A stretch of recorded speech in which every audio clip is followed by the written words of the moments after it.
Chapter 111. The hall suddenly became quiet. For a long time, neither of them spoke. Shopkeeper Yi was shocked. The palace treasury? He had personally taken care of that place, everything that the lady had left behind. How many years had it been since he had gotten close to it? But how could the court allow people like him to get close to that property again? As if guessing what he was thinking, Fan Xian smiled. I have read the edict summoning you to the capital. You're not allowed to invest in the business, but no one has said that you are not allowed to take over the Yi family. The temptation was too great. For the shopkeepers of Qingyu Hall, managing the properties of the manors and controlling the copper mines and salt fields was not enough for them to show their true abilities. And the palace treasury, in the eyes of the shopkeepers of Qingyu Hall, it was their property to take care of. Just look at what the eldest princess had done to the property left behind by the lady. Every time they thought of this, these professional managers felt their teeth itch with hatred. Master Fan's invitation represented the opinion of Fan Manor, and Fan Manor had a special relationship with His Majesty. Could it be that His Majesty had finally thought it through? Fan Xian stood up and smiled. This is only a suggestion. There's still a long time. You can take your time to think about it, shopkeeper. Having said that, there was nothing more to say. After Fan Ruo returned from her boring stroll, the people of Fan Manor took their leave. Shopkeeper Yi respectfully saw them out the door and watched them get into the carriage. Only then did he wipe the cold sweat from his forehead. Fan Xian suddenly poked his head out of the carriage. His beautiful face was as bright as the sun. He called out loudly, "Shopkeeper, if you have really thought it through, remember to call someone to the manor. I will bring my second brother and some cured meat to pay respects to you." Shopkeeper Yi heard him call out, thinking that Fan Xian was going to talk about taking care of the troublesome property in front of everyone. He was startled, but when he heard that it was about that matter, he calmed down. He knew that Fan Xian was reminding him that if he was willing to accept the conditions, he would have to become Fan Xian's teacher. But Shopkeeper Yi didn't understand. Why did he have to bring cured meat to become a teacher? He frowned. It seemed that many years ago, it was either 9th Yi or 23rd Yi who had mentioned cured meat. Why did 9th Yi and 23rd Yi bring it up? He slapped his forehead and returned to Qingyu Hall, somewhat sorrowful that his memory had indeed deteriorated. On the carriage back to the manor, Fan Xian was also a bit tired. He had never been a person who liked to scheme. However, for himself, for the Fan family, and for many, many people, he had to do something. In his plan, the original Yi family's business would be slowly taken over by his second brother. After all, his talent in business was not as good as that kid's. As for the rest, he would take his time. Only now did he understand what teacher Fei Jia had told him in Danzhou. The matters of your family are far more complicated than you can imagine. It involves not only your own survival, but also the lives of many others, so you must be careful. In the years before you grow up, you have to learn how to protect yourself. Only then will you have the ability to protect others in the future. In the future, who will I protect? Fan Xian was puzzled. Fei Jie smiled and pointed at his own nose. For example, people like me, who are already inseparable from you. So Fan Xian had to do something to protect people like Ruo, Wan and the Fan family, who were already inseparable from him. At the same time, he wanted his mother's old subordinates in Qingyu Hall to live a little happier. Of course, at this moment, he still did not think that there would come a day when teacher Fei Jie or those old monsters like Chun Pingping would need his protection. Master Fan's visit to Qingyu Hall was a big deal, at least for the many people in Qingyu Hall with the surname Yi. Business was, after all, the end of the road. Although these shopkeepers had earned who knew how much money for the prince's manor and the officials' families, they still could not show their faces in public. So very few people of status would personally visit Qingyu Hall. In the secret meeting in the back garden, when shopkeeper Yi revealed the purpose of Master Fan's visit, the people sitting around the round table turned pale with fright. Some of them began to recall the glory of the past, while others paled at the ruthlessness of the palace. There is no need to think too much about it. Since Master Fan dared to make this suggestion, he will certainly find a way to persuade the palace. Shopkeeper Yi looked at the other council members and frowned. It depends on what everyone thinks. There are 5 of us, and according to the old rules, everyone has 1 vote, and I have 2. However, Old Six is currently doing business with Fan Manor, so I asked him to give us some advice. The other shopkeepers turned their gazes to the 7th Yi of Audiobook store. He lowered his head in thought, then said, "The relationship between Master Fan and Master Fan is much better than we imagined. Master Fan may seem indifferent, but in reality, he is extremely ambitious. Everyone knows that he has made a name for himself in the capital. From what I see in his daily actions, it seems as if he doesn't care about Count Sinan's estate. Furthermore, the people he associates with are all powerful people like Crown Prince Jing." Shopkeeper Yi nodded. "It is still early, but we must prepare early." One of the council members raised an objection. "Why take the risk? It was not easy for everyone to keep their lives, and these years have been smooth sailing. It's not really a risk. After all, so many years have passed. I think the palace should be relieved of us. Besides, we don't leave the capital, and our lives are in the hands of the court." Another person shook his head. "We are only merchants, and we cannot rebel. What is there to be afraid of? I really want to take over those things again. Just thinking about it makes me excited. I haven't blown a glass pot in many years. Back then, I was the best at it among all of you." This sentence seemed to tug at everyone's fond memories, and they all laughed. Someone jokingly scolded, "The lady said you were a big boaster back then." The man was embarrassed. "I'm not you," he said. "Back then, I liked to blow bubbles in the soap factory." Yida smiled and raised his hand to stop the clamor of these old men. "Do you have any other opinions?" he asked.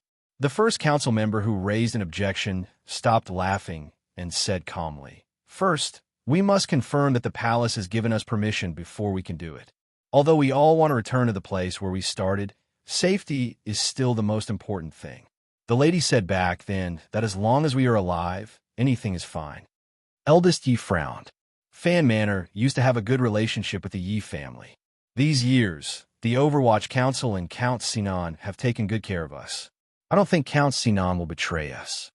The council member said coldly, "Don't forget, the Li family used to have a good relationship with the Yi family. In the end, we were still betrayed by them. Li was the surname of the country, so the Li family was naturally the royal family." As soon as this was brought up, the secret room in the back garden of Qingyu Hall fell silent. The faces of the people around the round table showed uneasy expressions. Summoning the old members of the Yi family had always been a risky matter, so Fan Xian was only going to make the first move. Moreover, he was using the excuse of inviting a teacher for Fan Xija so that not many people would notice. After all, he didn't know how long it would be before he actually took over the palace treasury. Before he took over, he had to first prove that he had the ability to do so, and before that, he had to meet the emperor's definition. The emperor's definition of accepting a member of the palace treasury was simple. Whoever married Lin would have the palace treasury. Although he didn't know why his uncle loved his fiancée so much, since Fan Xian had chosen to accept this marriage, he naturally chose to accept this challenge. Before the wedding, he first had to face another kind of challenge. The functionary of Taichung Temple had always been a nominal position, similar to an honorary title in a certain world. It was used to give the future son-in-law a more elegant position.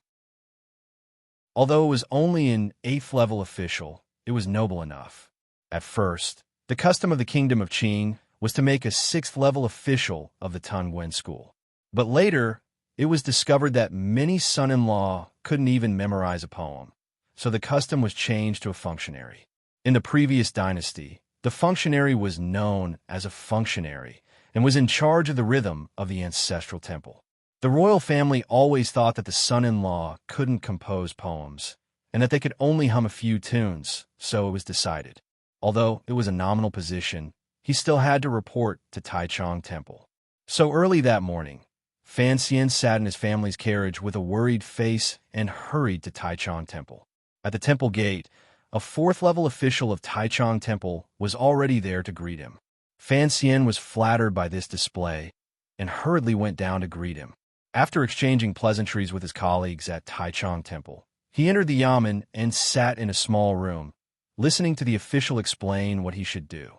This official had been personally promoted by the Prime Minister, so it was easy to explain why he was so cordial to Fan Xian.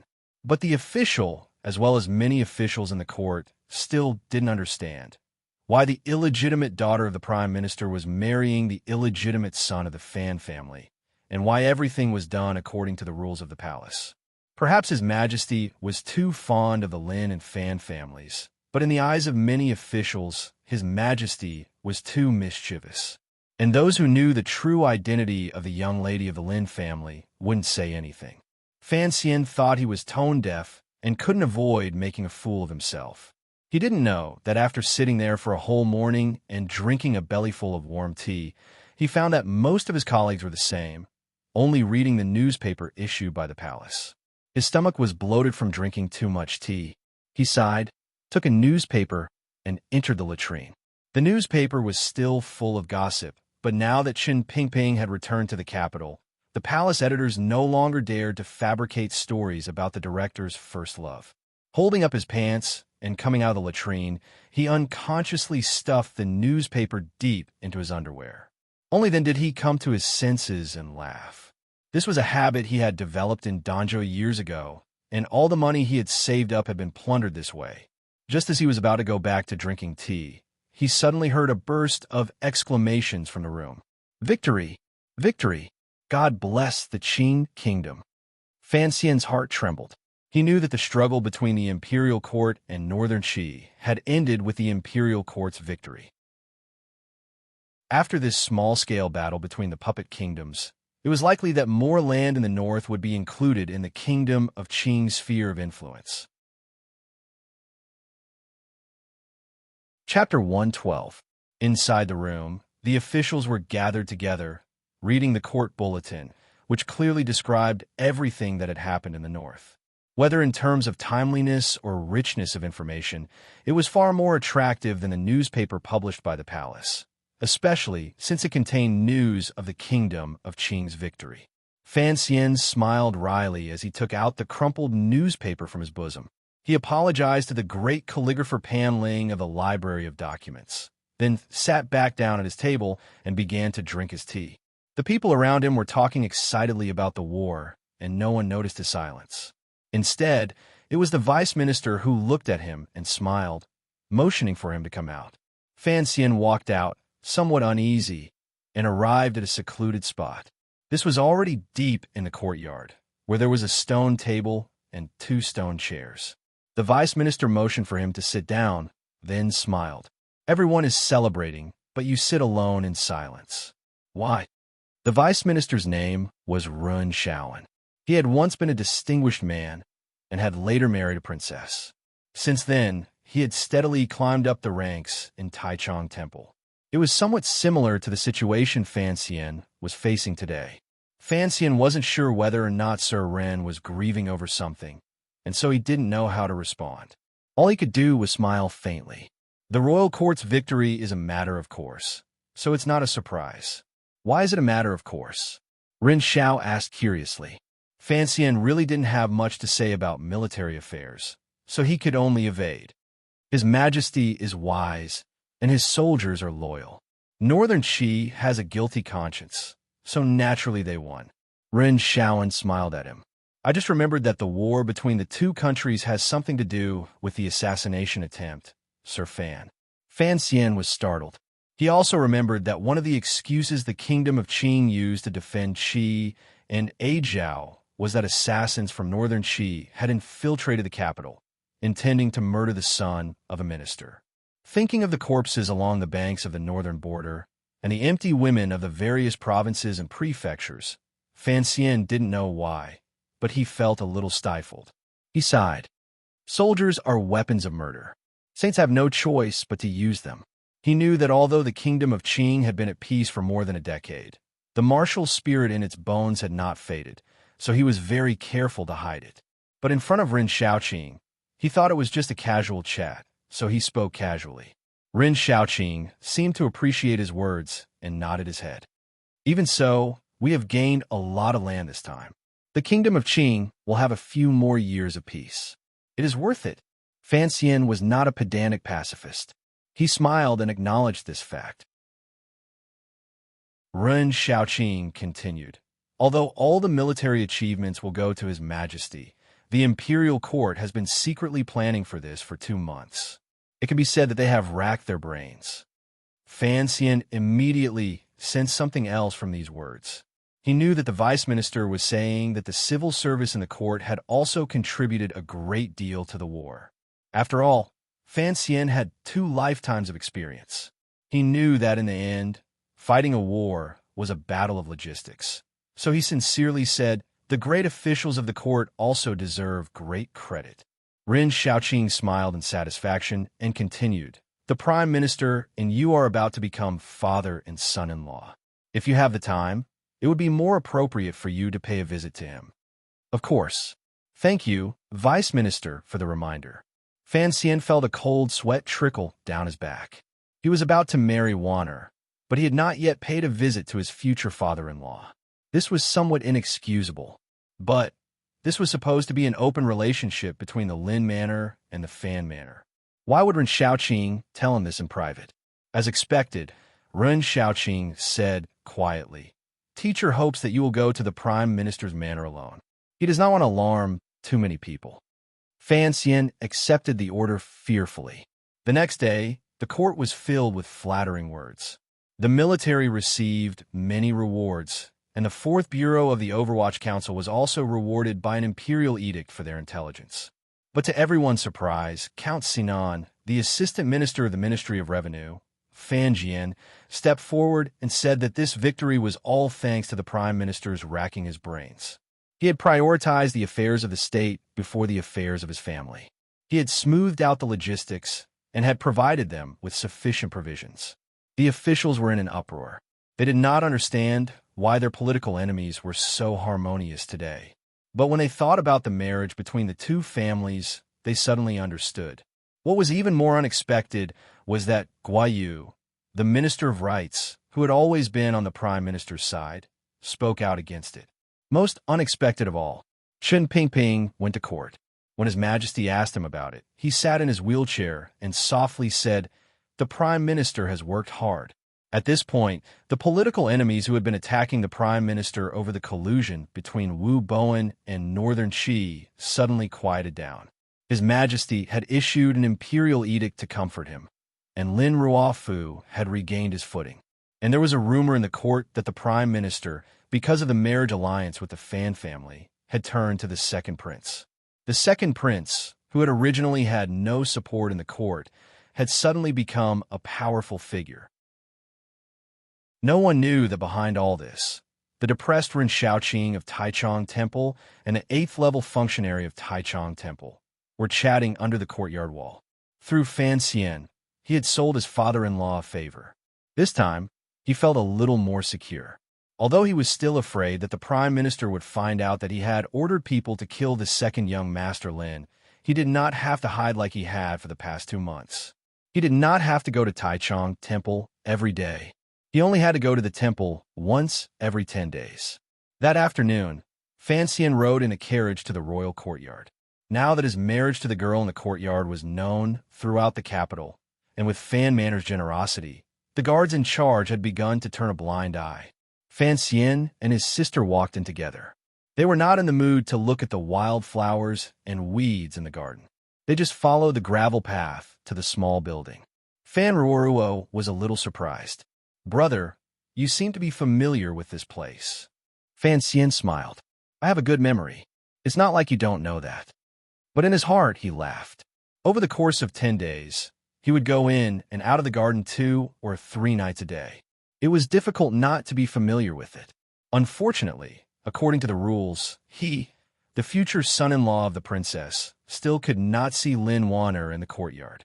He could only sit downstairs and drink tea while Ruo went up alone. He was in no hurry. After all, he could see his fiancée every night, so there was no hurry. After a while, 2 people came down. Seeing the girl behind Ruo, Fan Xian's eyes brightened. The girl's eyes were clear and bright, and her eyebrows were a little thick, but she did not seem rude. On the contrary, she was very spirited. It was Yi Ling, the only daughter of the commander of the capital's garrison, Yi Zhong. Yilinger saw a strange man waiting downstairs and felt a little strange. Fanxian smiled and rose to greet her. "Miss Yi, long time no see." As soon as the words left his mouth, Fanxian knew that something was wrong. When he had met Yilinger that day, he had put on makeup and assumed the identity of a doctor. Today, however, he had clearly come to the courtyard to visit. If he said, "Long time no see," he was afraid that Yilinger would become suspicious.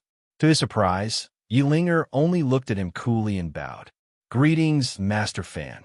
Seeing that she knew who he was and was not surprised by what he had said earlier, Fanxian knew that Warner must have told his close friend about their relationship. He smiled and said, "Warner is fortunate to have you as my companion. My sickbed is not so boring." "Fanxian thanks you." Yilinger's expression was cold. Master Fan is too polite. Fanxian saw that this woman didn't seem to like him, but he wasn't angry. He didn't think that just by relying on his pretty face, all the women in the world would have a natural liking for him. So he just smiled and bowed again. He turned to Ruoruo and said, "How did it go with the matter you asked?" Fan Ruoruo smiled. "That's what you're worried about," Sister Lin said. Fanxian suddenly waved his hand and smiled. "Let's talk about our own family matters at home." Hearing this, Yilinger flew into a rage. Fanxian really was a narrow-minded person. The meaning of his words was too obvious. Did he mean that the matter between the Fan and Lin families did not need to involve Yilinger? "Master Fan," she said angrily, "don't go too far in your words and actions." Fanxian was taken aback. Where did this come from? Why did Missy have such a bad temper? He felt inexplicably irritated. Ignoring her, he took his sister by the hand and walked out of the manor. Outside the courtyard, Yilinger left the manor with the servant girls. Seeing Fanxian holding Ruoruo's hand, she laughed coldly. Fanxian did not understand. He held Ruoruo's cold hand and waited for the carriage to arrive. Ruoruo's expression became somewhat awkward. Indeed, there were not many siblings in the world who were as close to each other as they were, and Fanxian did not often pay attention to such things. Seeing his sister's expression, Fanxian finally understood. He wondered why that woman kept pestering him. The relationship between him and Ruo was like the bright moon and the cool breeze, so he was particularly angry. He turned to Yilinger and frowned. "Miss Yi, is it because there are no adults at home to discipline you? Is that why you wander around the capital and Dingzhou every day?" Yilinger had not expected that her unintentional sneer would provoke such a vicious verbal attack. "Who are you calling uneducated?" she shouted angrily. "Who said that?" Fanxian smiled warmly. "I don't think anyone here has." Seeing him act like a scoundrel, Yilinger became even more exasperated. "Then aren't you wandering around the capital every day? You're about to get married, and yet you're still so indecent. I haven't seen you go to Taichung Temple many times. Is it because there are no adults at home to discipline you as well?"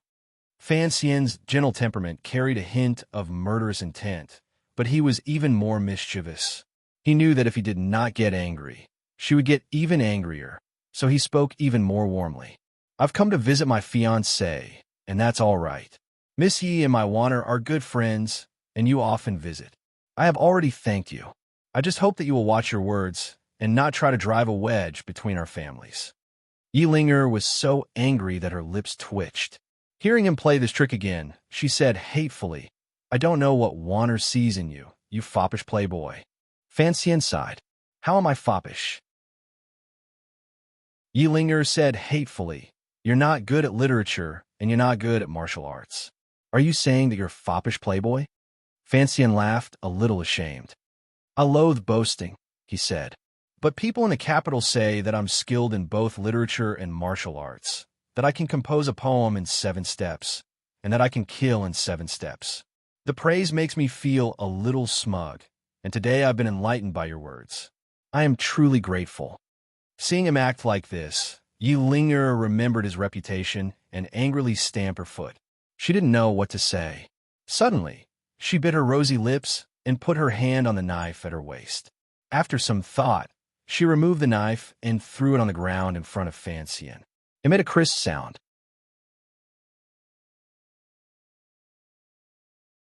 Chapter 113. Following the sound, the gate to the royal courtyard fell silent. Although the kingdom of Qing had enjoyed a long period of peace, and there were only small skirmishes on the northern frontier, it had only been a few decades since the founding of the kingdom, so the people were still valiant and courageous. As the daughter of a military family, it was normal for Yi Linger to have a small scimitar at her waist. But to throw it in front of Fan Xian's feet was quite unusual. Fan Xian raised his eyebrows.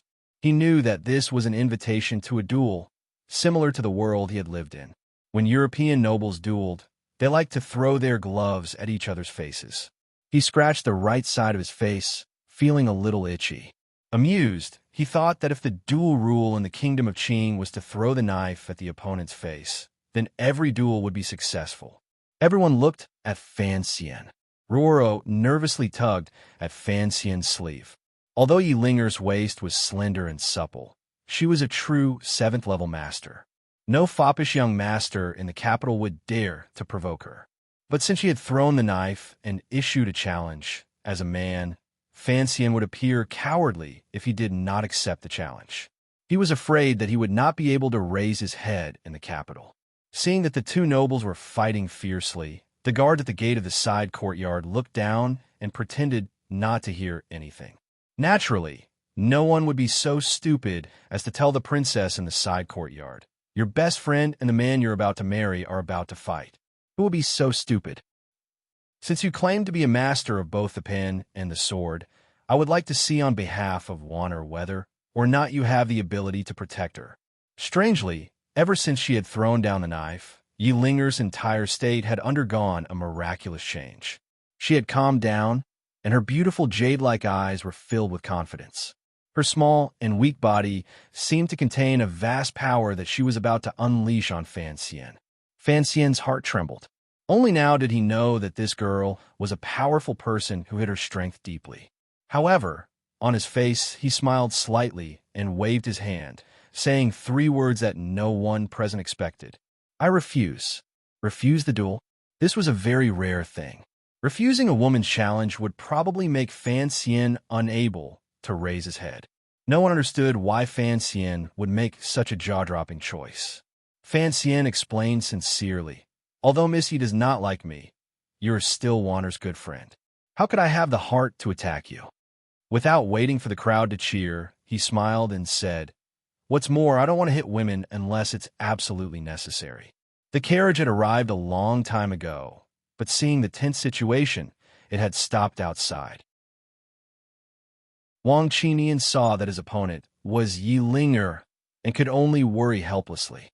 He did not dare to use his identity as an Overwatch Council member to pressure his opponent. Having said this, Fan Xian once again took his sister's little hand and walked towards the carriage in a show of force. A clear voice rang out furiously. Finally, Yi Linger could no longer endure Fan Xian's incessant barrage of insults. She exploded. Her silhouette blurred, and she was already behind Fan Xian, her fist flying straight out. Fortunately, she still had some martial arts heritage, and before she moved, she had already given a warning. Feeling the violent wind behind him, Fan Xian's right hand cleverly exerted force and led his sister to the side. Immediately after, he turned around, and then he saw a fist heading straight for his face. The fist was small and beautiful with fair skin. One could even see the faint blue veins on its surface. When it was clenched into a fist, only the thumb was exposed, and it was painted with pink cardamom. To be able to see so many details in such a short amount of time only proved 2 things. First, Fan Xian was a man of many emotions and desires.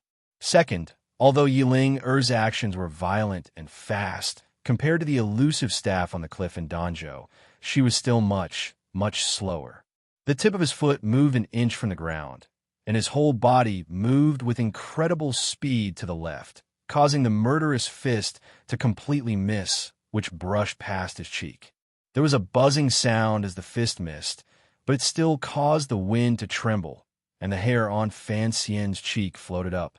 At this moment, his right hand had already been raised without anyone noticing. His index finger bent slightly, and in the time it takes for a spark to fly off a flint, he flicked Yi Linger's pulse. Even Gong Dian, the deputy commander of the palace guards, could not dodge this move if he was caught off guard, let alone Yi Linger. All he heard was a light grunt, and her tightly clenched fist had already loosened, right next to Fan Xian's cheek. But Fan Xian had no time to be happy. His eyes narrowed, and he strangely took 3 steps back. He stretched out his hand and clapped it 3 times in the air. Pa! Pa! Pa! 3 crisp sounds rang out next to him. As soon as Yi Linger's fist loosened, her 5 fingers opened up like peach branches in spring. Each finger was like an awe-inspiring branch, aiming for his temple. Fan Xian dodged completely by relying on his reflexes. He struck out 3 times, blocking the 5 streaks of air piercing through the air. The Yi family's Sansho, the onlookers cried out in alarm. The great grandmaster Yi Luyun of the kingdom of Qing was Yi Linger's great-uncle. No one had expected this young lady to have received Yi Luyun's teachings. The cries of surprise did not stop. Fan Xian's face was calm as he rushed forward, and his fist landed squarely on Yi Linger's palm. There was a muffled sound, and whether Yi Linger's fingers were peach branches or something else, they were all broken. The powerful Jinshi in his palm had bluntly broken his opponent's Sansho. Yi Linger floated back half a foot, clutching her wrist in pain. She looked at Fan Xian in shock. She had never imagined that the Jinshi in Fan Xian's body would be so strange. After her palm had touched it, it had invaded her meridians. The pain made her mind scatter, and she immediately lost the will to Sansho. "You're no match for me." Fan Xian was still smiling, using words to provoke her. Yi Linger gritted her teeth and charged forward again. This time she was even more ferocious than before. Her 5 fingers formed a knife, and she chopped down horizontally. The palm knife cut through the air with a whistling sound. She was a woman, and her innate Jinshi was not as abundant as that of an adult man. So when Yi Luyun had first taught her Sansho, he had put some thought into it. When faced with an expert whose Jinshi was stronger than hers, she would use her fingers as a palm, turning the will of the Sansho's withered branches into the power to chop wood. Fan Xian felt a chill in his heart, but his body did not sway under the wind of the palm strikes. His feet were hurried, and he relied on the escaping skills he had learned on the cliffs in Danzhou to dodge each of Yi Linger's vertical palms with great skill. Perhaps it could be said that it was extremely dangerous. The wind from Yi Linger's palms grew fiercer and fiercer, and the spectators felt as if there was a cold wind blowing in all directions. It was as if there were countless knives dancing around Fan Xian, and he vaguely sensed danger. He grunted, and the tyrannical Jinshi filled his body. He stomped heavily on the ground and forcibly stopped himself from retreating. He exerted strength in his waist and abdomen, and his whole body felt as if someone had punched him from behind. He suddenly shot forward. From retreat to advance, there was no sign of stopping. The wind from the palm strike disappeared, and so did Fan Xian. The next moment, the spectators' mouths dropped open. Fan Xian had disappeared from Yi Linger's bosom. His 2 hands were like iron pincers around her armpits, and he lifted her terrifying palms and placed them on his shoulders. To be precise, before Yi Linger's 2 palms struck down, he had used a technique similar to holding her in his arms to grab her vitals. Fan Xian's trick seemed shameless, but in reality, he was trying to find the only way to get close to her in the midst of the wind from the palm strikes. Furthermore, it was only a very small space in the blink of an eye. His speed and eyesight had already reached a terrifying level. Of course, this was all thanks to Wu Zhu's teachings. Yi Linger suddenly realized that Fan Xian was falling toward her like a ghost, and then he was hugging her. She frowned. She knew that for him to be able to get close to her body, he had to have some kind of eyesight technique. She was shocked, but not panicked. Her palms stopped moving, and her whole body rose into the air. Without any warning, she kicked toward Fan Xian's shin. If this kick landed, Fan Xian would probably fall on top of her in pain. However, at this moment, she couldn't care too much. Just then, Fan Xian let go of her hands, letting her unfinished palm strike fall freely. The structure of the human body was strange. If your palms were chopping down, it would be very difficult for your legs to kick up. Fan Xian needed a moment of discomfort from his opponent. Taking advantage of this brief moment, he had already rushed forward with his fist. This was Fan Xian's third punch in the capital, after the murder on Yolan Street. Each of his punches had broken a person's nose, and today was no exception. There was a soft sound, and a beautiful flower of blood floated in the air, giving off a romantic feeling. Yi Ling'er covered her nose and squatted down. There was blood between her fingers. After a moment, she began to cry out in pain. Fan Xian was speechless. "If you want to fight, I'll fight with you. How can you cry when you lose?" The servants of the Yi Manor had long since surrounded her, but they were well-behaved and did not swarm her. It seemed that it was common for Miss Yi to fight someone, but there were still many people who stared at Fan Xian. Fan Xian confidently brushed his robes, without any misgivings. But the royal guards who were watching from a distance lowered their voices and sighed. Miss Yi's family is well-educated, but I didn't expect her to be hit by Fan Xian's black fist. Seeing Miss Yi squatting on the ground and crying, Fan Xian remembered that she was only a 15-year-old girl. But he didn't feel any guilt. Not hitting women didn't mean he was willing to be hit. When his mother had first entered the capital, she had beaten this girl's father, the current commander of the capital garrison, Yi Zhong, into a pig's head. His own uncle Wu Zhu had once fought with Yi Luyun under the palace walls, forcing the Grand Master of the Kingdom of Qing to go into seclusion for several months, forsaking his sword and taking up Sanzhou. Him hitting Yi Ling'er could be considered a continuation of this glorious tradition. Chapter 114. Given Fan Xian's temperament, after the fight, he would have hurried home to find his mother. But he had never expected Roro to glare at him. It seemed that his sister thought he had been too heavy-handed. He could only smile bitterly and shake his head, watching as she took out a handkerchief to wipe the blood from Yi Ling'er's nose. Yi Ling'er's nose is pretty, but it's a pity she looks like a snot-nosed child. Yi Zhong's family name is Yi, and so is my mother. Was it because of this that we never liked each other? Now Yi Ling'er and I don't like each other either. It looks like it's the legacy of our elders. Fan Xian was actually a very calm person, but the situation was awkward, and it was not convenient for him to leave, so he could only think of such things to hide his emotions. After a long time, the weeping Yi Ling'er finally calmed down under Ruo's comforting words. When she looked at Fan Xian again, there was not only hatred in her eyes, but also respect. She was, after all, a daughter of the Yi family. She was not as skilled as Fan Xian, but she would not argue. She struggled to bow to Fan Xian, acknowledging her defeat. Seeing that his opponent was straightforward, Fan Xian felt a little embarrassed. He coughed and asked casually, "What palm technique did you use just now?" "Coffin breaker." Yi Ling'er sniffled and stubbornly replied, "I admit defeat, but that is only because I am not skilled enough. It has nothing to do with the martial arts of the Yi family." Fan Xian finally felt that there was something cute about this girl. He laughed. Coffin breaker is a good name. It seems to be a simplified version of Luyun Sanzhou. It is not easy for you to have such a level of martial cultivation. The sedan chair had to be carried by people in the front, and people in the back had to carry it as well. So Yi Ling'er covered her bleeding nose and snorted. "What move did you use?" she asked. Everyone in the Yi family was obsessed with martial arts.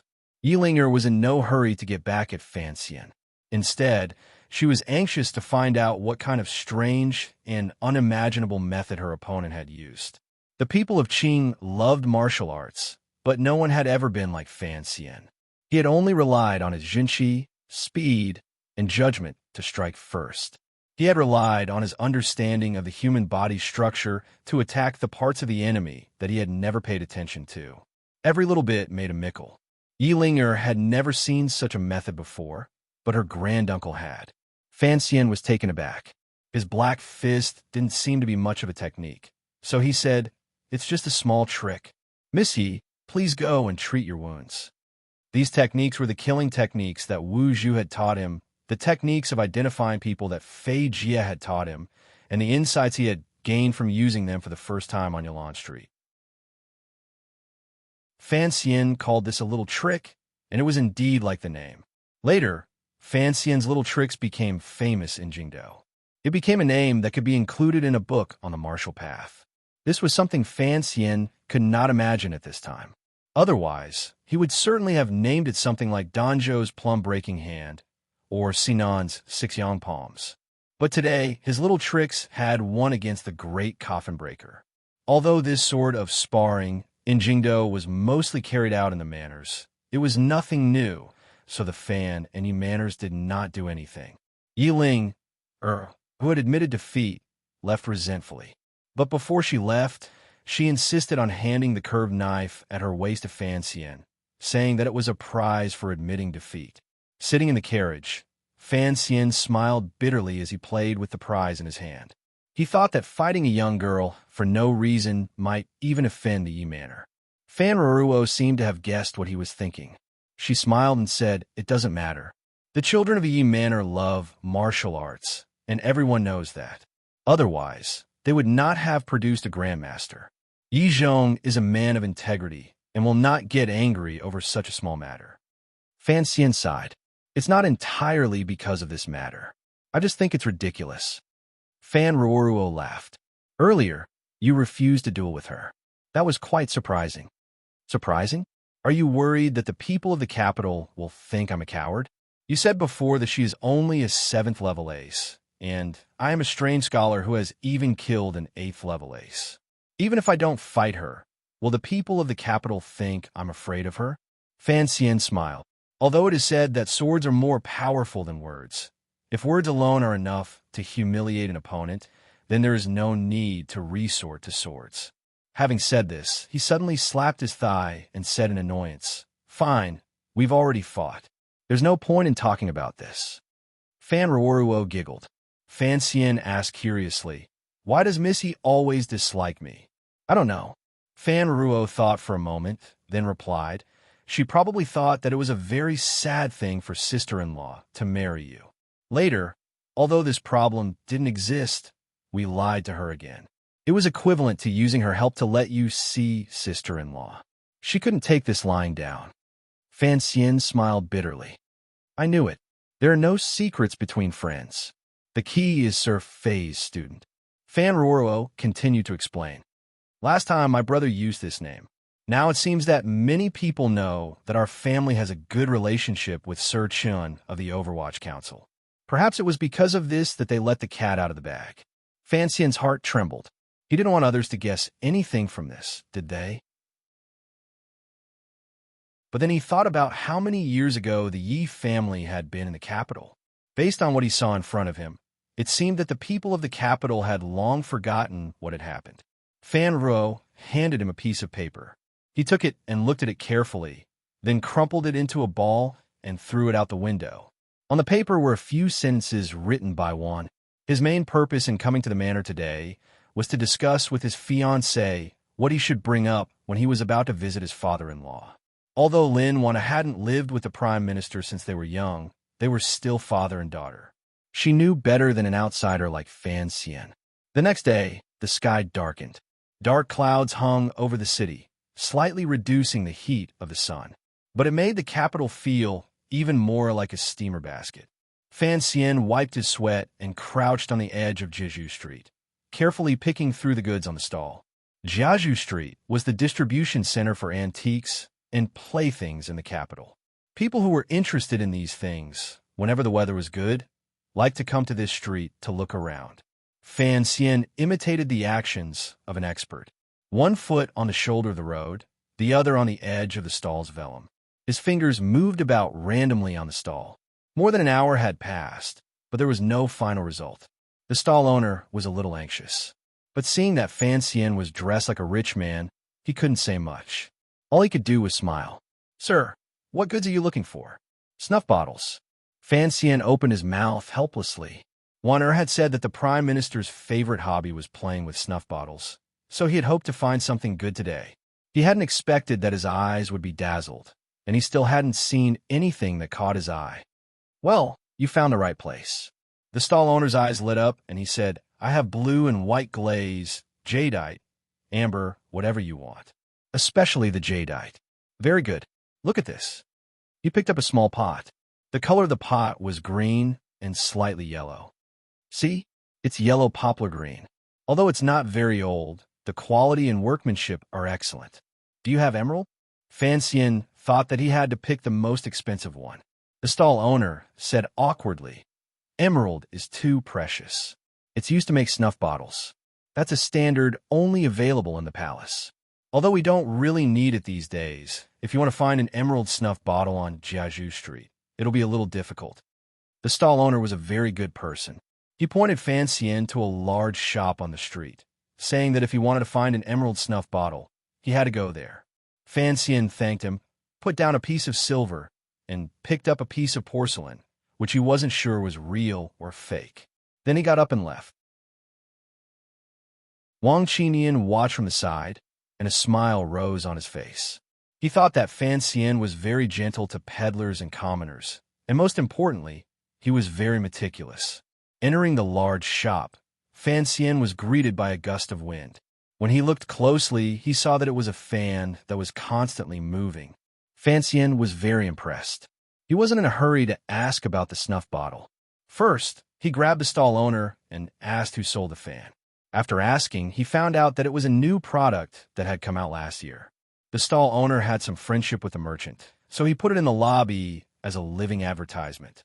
After asking for the merchant's address, Fan Xian began to ask about the snuff bottle. The stall owner looked Fan Xian up and down. From his clothes, he confirmed the value of Fan Xian's wallet. Only then did he go into the back room and carefully take out a box. He placed it on the table and opened it. The box was covered with red brocade, and extremely soft materials supported the snuff bottles of all kinds of materials to prevent them from breaking. The stall owner didn't say much. He simply asked, "Do you want the best? Or do you want the best?" Fan Xian liked this feeling. He smiled. Of course the best. Hearing this, the stall owner closed the box and felt around his waist for a long time. Then he took out a light green jade bottle. The material was green and smooth, without a trace of flocculation. It was a high-quality material.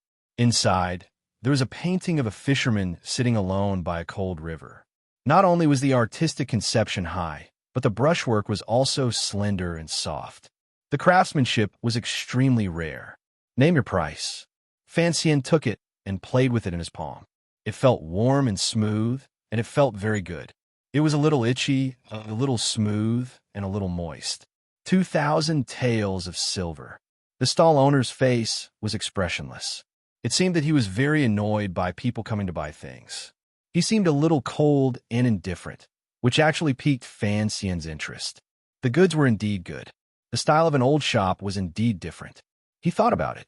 The money he had saved in Danzhou, plus the money his sister had given him, had all been given to his brother to open a bookstore. Danbo Bookstore's business was booming, but the money he had saved up had not yet been returned to him. Later, he had borrowed 2,000 taels of silver from Tung Zijing. Subtracting the 400 taels he had spent on the pleasure boat, he had used them a lot lately. He still had about 1,300 taels of silver left. He frowned. 800 taels.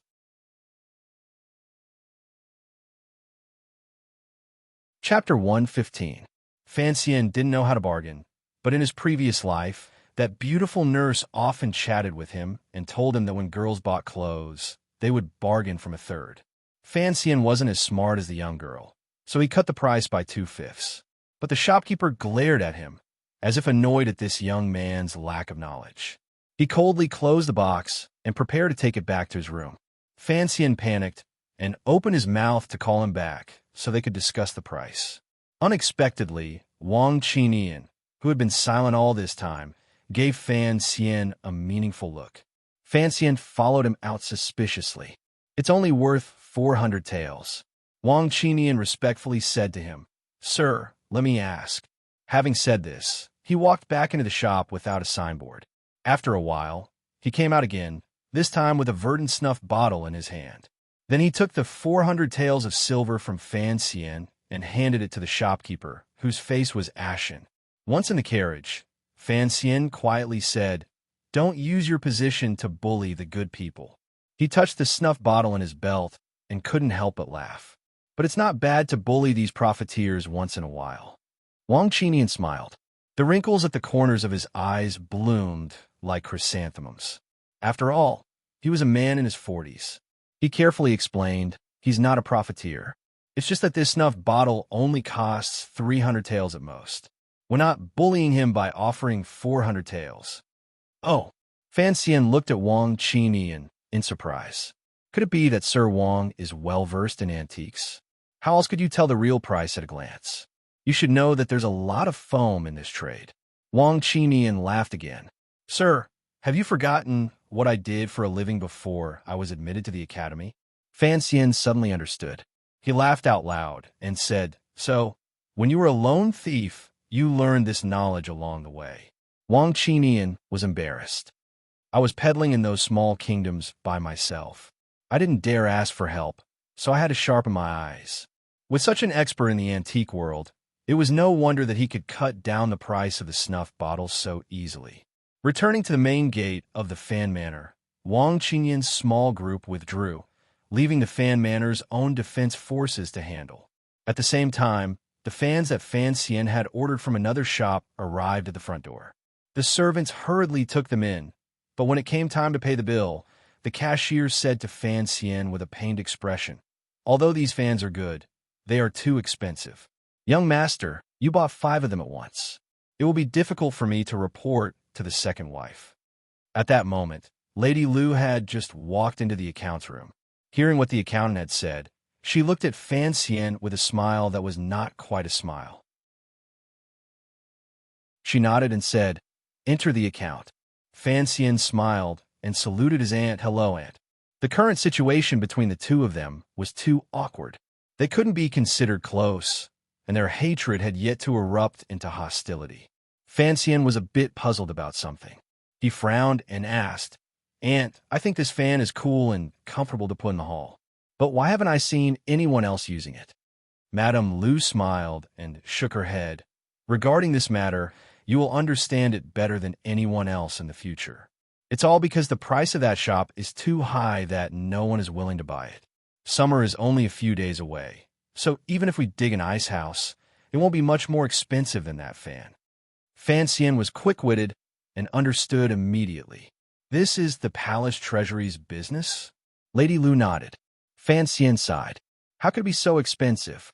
Any peddler could learn this craft. Why aren't there others selling it?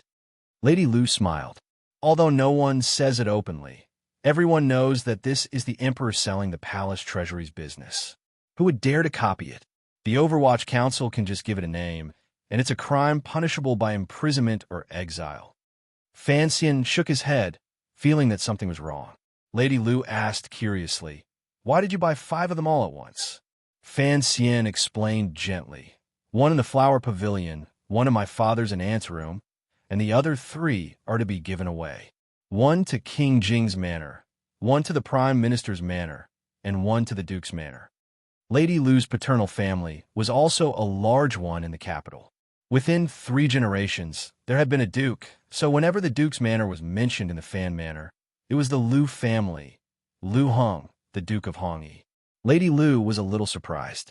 She hadn't expected this handsome young man to be so thoughtful, and she hadn't expected him to take the initiative to show her goodwill. For a moment, she didn't know how to respond. She smiled absent-mindedly and left the accounting room. In fact, after seeing Lady Lu, Fan Xian had occasionally thought of returning the relationship between him and Lady Lu. If he wanted Fan Xian to stand firmly by his side in the future, and to avoid the family fights that he disliked, then he had to ensure that Lady Lu wouldn't do anything. That would make it impossible for the two sides to reconcile. Small favors and small gifts naturally wouldn't have that kind of effect, so he had to take things one step at a time. Fan Xian was confident that Lady Lu's heart was divided into 3 parts. One belonged to Count Sinan, Fan Jian, and the other to Fan Xian. As long as they could mutually benefit from each other, Lady Lu shouldn't have too many objections. As for the assassination attempt when he was 12, Fan Xian frowned and forced himself to control his emotions. He convinced himself that the Empress and the eldest princess were his true enemies. In the Prime Minister's manner, Lin Ruofu gently stroked the snuff bottle in his hand. "This is polished from the finest emerald," he said softly. "The stopper is very clever. Although it's painted on the inside, and the work is good, it seems a little redundant." Yuan Hongdao listened to the side. He knew that the Prime Minister was referring to something. He smiled. A new son-in-law pays his respects to his father-in-law. It's only right that he brings some gifts. Lin Ruofu smiled and stood up. With one hand, he opened the scroll on the table. It turned out to be a painting of an old man fishing alone by the river. The river flowed without end, and the entire painting was covered in ice and snow. Next to the painting was a poem. Like 1,000 mountains of birds fly, 10,000 paths of people disappear. An old man with a straw hat on a lonely boat, fishing alone by the cold river. Lin Ruofu softly recited the poem on the painting and sighed. Although the painting is ordinary and the calligraphy isn't extraordinary, this poem is good. I've always heard that Fan Xian was famous for his poems, and it seems so. But with this poem, do you still think that he only brought the proper meaning between a father-in-law and son-in-law? Yuan Hongdao smiled bitterly. He thought that this young master fan was really strange. He knew that the old man had just lost his son, and that his heart had not yet calmed down, and yet he had brought such a sad poem and painting. After a moment's thought, his eyes brightened. "Sir, look here." He pointed to a spot in the painting. That spot of white ink was right beside the mountain peak. On the side of the cliff, one could faintly see two extremely thin and light ink lines in the snow, swaying and swaying, like a stalk of grass struggling to straighten its back in the snow. This is a dot of green on the snowy cliff of the cold river," Yuan Hongdao explained with a smile. Lin Ruofu looked at the extremely difficult to find grass in the painting, and his expression gradually softened. "It seems that even you like this young man called Fan Xian." Yuan Hongdao was not afraid of anything. He smiled. "Young Master Fan comes from a good family, is talented, and has an excellent temperament. From what you say, he sounds like a perfect person." Lin Ruofu smiled and shook his head. "If Chun can be happy when she marries him, then of course that's good." Suddenly, he lowered his voice. "But about that matter, are you really sure?" Yuan Hongdao answered very seriously. "The matter at the foot of the Tsang Mountains has already been confirmed. I heard that Fei Jie is currently negotiating with Dong Yi." "Yes." Lin Ruofu half closed his eyes. "I think so too. In truth, I don't care about Fan Xian's talent or family background. I only care about his temperament and methods. As long as his temperament is good and his methods are ruthless, after I die, if he can protect the Lin family and my only son and daughter, then that's good enough." After Lin Gong's death, the Prime Minister was actually somewhat disheartened. His eldest son was an idiot, and he couldn't see his daughter for many years. But he still had to think about his officials and his clansmen, so the kind of person Lin Wunner would marry was the most important thing in his mind. "How is it outside?" Lin Ruofu asked with a gentle expression. "Very good. It's even better than what you and I had imagined." "Why is the sky blue?" "Because the sea is blue." "Why is the sea blue?" "Because when light enters the sea, it turns blue." Don't listen to me. I don't know much about these things. I'm basically just talking nonsense." "Why is the water in the pond clear and not blue?" "Because the water in the pond is shallow." In the garden, Lin Wun'er's eldest brother sat on a rattan chair. His fat body seemed to take up the entire chair. He asked Fan Xian curiously. His eyes were pure and innocent like a child's, but his eyes occasionally showed a bit of dullness. Fan Xian knew that the eldest son of the Prime Minister's manor wasn't in good health, but he didn't realize that Wun'er's eldest brother was actually an idiot. For some reason, the Prime Minister didn't want to see him. Fan Xian stayed in the back garden, but coincidentally ran into his brother-in-law, so he could only chat with him.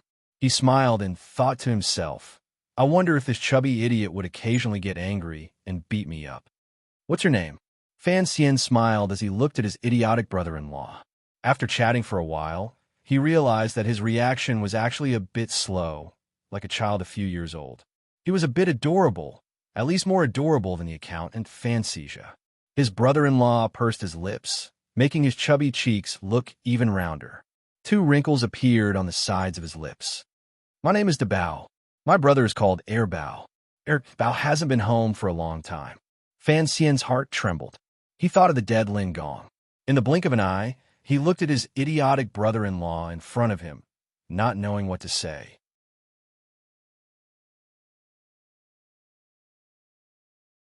Chapter 116. If an average adult were to chat with an idiot who only had a few years of intelligence, it would be easy to get annoyed. But Fan Xian was different. In the last years of Fan Xian's previous life, he had been bedridden and unable to move. In this life, when he practiced that strange tyrannical martial method, he often fell into a semi-vegetative state. Thus, his patience was excellent. In addition, he felt pity for this retarded brother-in-law in front of him called Debao, so he was able to control his temper and smile as he chatted with Debao. In Fan Xian's mind, this slow-moving, fat man next to him was much more adorable and trustworthy than anyone else in the capital. I say, big brother, why is Debao so fat and you so thin? Debao frowned, as if troubled by this question. Fan Xian laughed bitterly. First of all, you are my big brother, and I will be your brother-in-law. Second, I'm not thin, it's just that Debao is a bit fat. Debao shook his head and yawned. He picked up a piece of jiangnan cake from the table next to him and put it in his mouth. He chewed vigorously and spoke with a lisp. Debao is not fat. I just like to eat. Seeing that the Prime Minister had no intention of passing on his message, Fan Xian rolled his eyes and moved closer to his brother-in-law's ear. Debao, when will I take you out to play? Play? Play what? Debao said happily. I want to play polo. Fan Xian felt a headache coming on, thinking that he had given himself something to do. He had wanted to take his brother-in-law out for the summer, and then use it as an excuse to drag Warner out of the heavily guarded royal courtyard. How could he have known that his fat brother-in-law wanted to play polo? He quickly changed his mind and said, Debao, do you want to hear a story? Debao's nostrils flared, and he took 2 deep breaths. Good, he said excitedly. Debao loves stories. Thus, in the garden of the Prime Minister's house, a refreshing voice began to speak. This voice was telling a story. The story was about a beautiful Snow White and 7 dwarves living happily in a forest. One day, Snow White went to pick small mushrooms. This is unexpected. Prime Minister Lin Ruofu looked out the window and smiled. Do you think he's faking it? Yuan Hongdao shook his head. It doesn't seem like it. Master Fan's smile is extremely sincere. It must be from the bottom of his heart. Lin Ruofu sighed. Invite him in. Fan Xian had been nervous ever since he entered the Prime Minister's private residence. When he entered the Prime Minister's private study and saw his future father-in-law's face for the first time, he couldn't help but tremble a little. After all, the death of the Prime Minister's only normal son had something to do with him. However, he still maintained a respectful and cautious expression on his face and was abnormally calm. Greetings, Uncle Lin. Addressing Fan Xian was a very particular matter. Calling him Prime Minister was certainly not appropriate, and calling him Sir Fan was not beautiful either. Calling him uncle would not only strengthen the relationship between the Fan family and the Lin family, but also faintly show the closeness that the marriage would bring. Lin Ruofu looked at Fan Xian's calm face and was satisfied with his performance. After a moment's deliberation, he said, I believe that Master Fan understands why I have invited you here today. Fan Xian hurriedly replied with a smile, Uncle, please call me by my name. Lin Ruofu nodded. Fan Xian, do you have any objections to this marriage? Fan Xian thought to himself, what objections could he possibly have? He couldn't help but feel a little embarrassed. Seeing his expression, Lin Ruofu felt even more at ease. He smiled. As you can see, after Gong passes away, I only have 1 son and 1 daughter. Chin'er is to be married to you. You must treat her well. Fan Xian lowered his head and replied in a low voice, without any hesitation. The older generation will pass away one day. Lin Ruofu suddenly spoke in a clear voice. If I were to be presumptuous and say that one day in the future I entrust my son to you, would you be able to bear the responsibility? Fan Xian thought for a moment, then stood up. He cupped his fists and bowed. Of course. In the future, we will be considered one family. So there are some things that I could say in front of you. Lin Ruofu looked into the young man's eyes, as if he wanted to see into the depths of his heart. Although one and I rarely see each other, she is still my daughter. Her surname is Lin, so we must consider the interests of the Lin family. Once the marriage is over, I believe Count Sinan will understand that our two families will share the same life and glory. I hope that in the future, whether in court or in the wilderness, you will firmly remember your position. From now on, you will not only protect the Fan family, but also the interests of the Lin family. His words were blunt, but it was the only way to show that the Prime Minister had finally given his approval to the marriage. Fan Xian felt a surge of joy in his heart. Although marrying one was a matter handled by the palace, to have his father-in-law's approval would naturally make it more legitimate. But thinking about the other meaning behind these words, Fan Xian couldn't help but feel a headache coming on. This father-in-law, whom he had just met, had clearly abandoned the Eastern Palace, but he didn't know if he was preparing to lean on the side of the second prince. Everyone knew that Fan Manor and King Jing's Manor were the second prince's supporters, but Fan Xian knew that his father's thoughts were much more complicated. After the successful trip to the Prime Minister's manor, Lin finally found an opportunity to enter the palace. She showed her filial piety to the Empress Dowager for half a day, and somehow managed to persuade her uncle, who was usually stone-faced, to receive an edict. She was finally able to leave the royal courtyard and go for a stroll. Under the careful care of Fan Xian and the royal doctors, Lin Wan'er's recovery was excellent. She could already go out for a walk. Although the root of her illness had not been cured, it was not a good idea to hide in the small building all the time. So when he heard that the palace had finally lifted the ban, Fan Xian was overjoyed.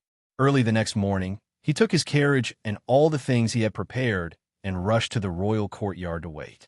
After some time, the courtyard finally became lively. First, a few guards led the way, then a few old nannies led the way, and a few pretty maids led the way. Finally, Lin Wan'er leisurely walked out with the support of the head maid, Siki. Lin Wan'er wore a refreshing white dress and a bamboo hat on her head. This kind of hat was extremely light, and under the hat was a thin layer of gauze. It blocked the sunlight and also covered her beautiful face. Only the faint smile on her face and lips could be seen. Fan Xian went forward to greet them, but the old nannies became nervous when they saw this new son-in-law. They stood in front of the princess like they were fighting a flood and stared at him fiercely with eyes like lightning. Fan Xian was furious. He thought to himself, I'm in love and I have to be disturbed by you guys. If you really annoy me, I'll give you some laxatives. I'll glare at you until you can't leave the toilet. Lin Wan'er looked at him apologetically, but she pinched the servant girl next to her. Siki felt the pain and almost cried out. Who did she offend this time? But she understood what her mistress meant. She quickly went forward and said to the young master, Master Fan, let's split up. We'll meet again at the summer villa in the western part of the city. The summer villa was a royal summer garden, about 20 miles west of the capital. If Lin Wan'er hadn't come out today, Fan Xian wouldn't have been able to enjoy it. Fan Xian snorted, but he knew that if he sat in the same carriage with Lin Wan'er before the wedding, she would be embarrassed, and the old nannies would go crazy. So he didn't say anything more, but he gave Ruo a look. Ruo understood and smiled. She walked to her future sister-in-law's side and gently took Lin Wan'er's hand. She said something, and then followed the group of people from the villa into the palace carriage. Brother, being the son-in-law, is a very annoying thing. Fan Xian looked at Fan Xian sympathetically. Autumn is coming, Fan Xian sighed. It shouldn't be a problem for your sister to follow sister-in-law.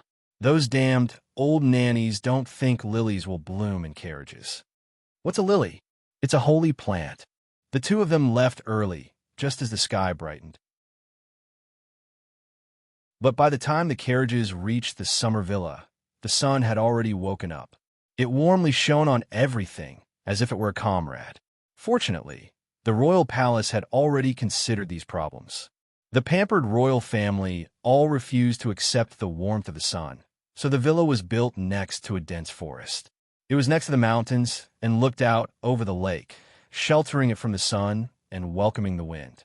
The surface of the lake was calm, but the wind still blew gently, taking away the last bit of dryness in the forest.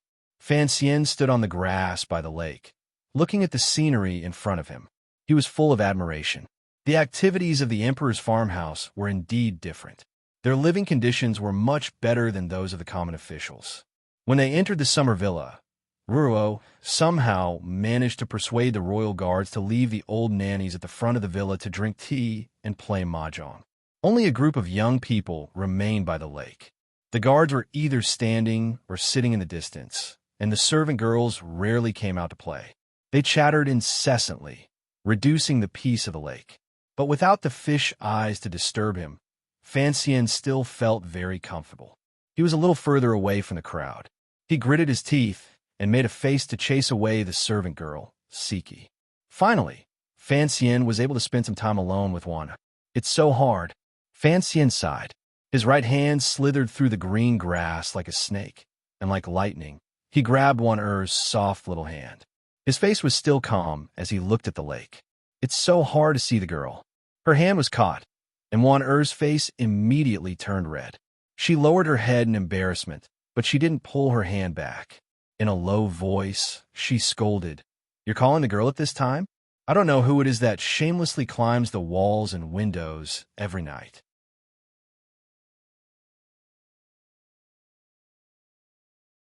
Chapter 117. Fan Xian chuckled and didn't argue. He just used the tip of his finger to scratch the palm of his fiancée. Although he was an old virgin who had lived 2 lives, he was still a member of the new generation who had been nurtured by Takashi Kato. How could Lin Wanner resist these little tricks? The girl felt a burst of panic and couldn't sit still. Fan Xian moved closer. "Why don't you lean into my arms? Big brother really has a way." Fan Xian refused to get out of the carriage. He thought there were too many mosquitoes in the grass. He looked at the couple by the lake and sighed in admiration. "We've only just met our future sister-in-law, and we can already sit together. If we stay a few more hours, won't we have to consummate our marriage ahead of schedule?" Fan Ro burst out laughing. Although she knew that her brother would occasionally visit her sister-in-law at night, she didn't know how often Fan Xian and Lin Wanna met. So when she saw this scene, she was surprised and impressed. "Come down and help unload the things." Ruo patted Fan Xian on the head and smiled. "It's not good to let the guards do it." Fan Xian stared at her. "What are the servants for?" Fan Ruo smiled. "They're just maids. They're not as strong as you."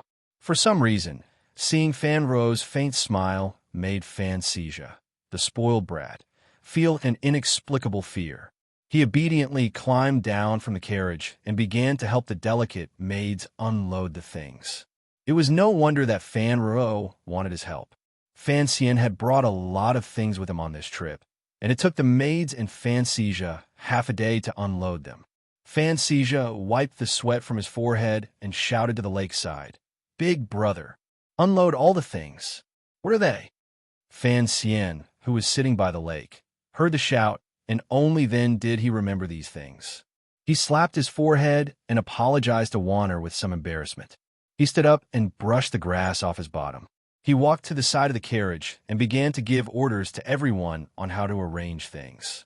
After settling down in the capital, his grandmother had sent over all the belongings he had left behind in Danzhou, so they were all put to use today. There were 3 handmade tents, an iron barbecue grill, a few pieces of iron mesh, a bag of pepper and cumin, some salt, some bamboo sticks, some eggs, a few freshwater fish, a big pile of radish and tofu, and a bag of fine charcoal. In short, it was a complete barbecue grill.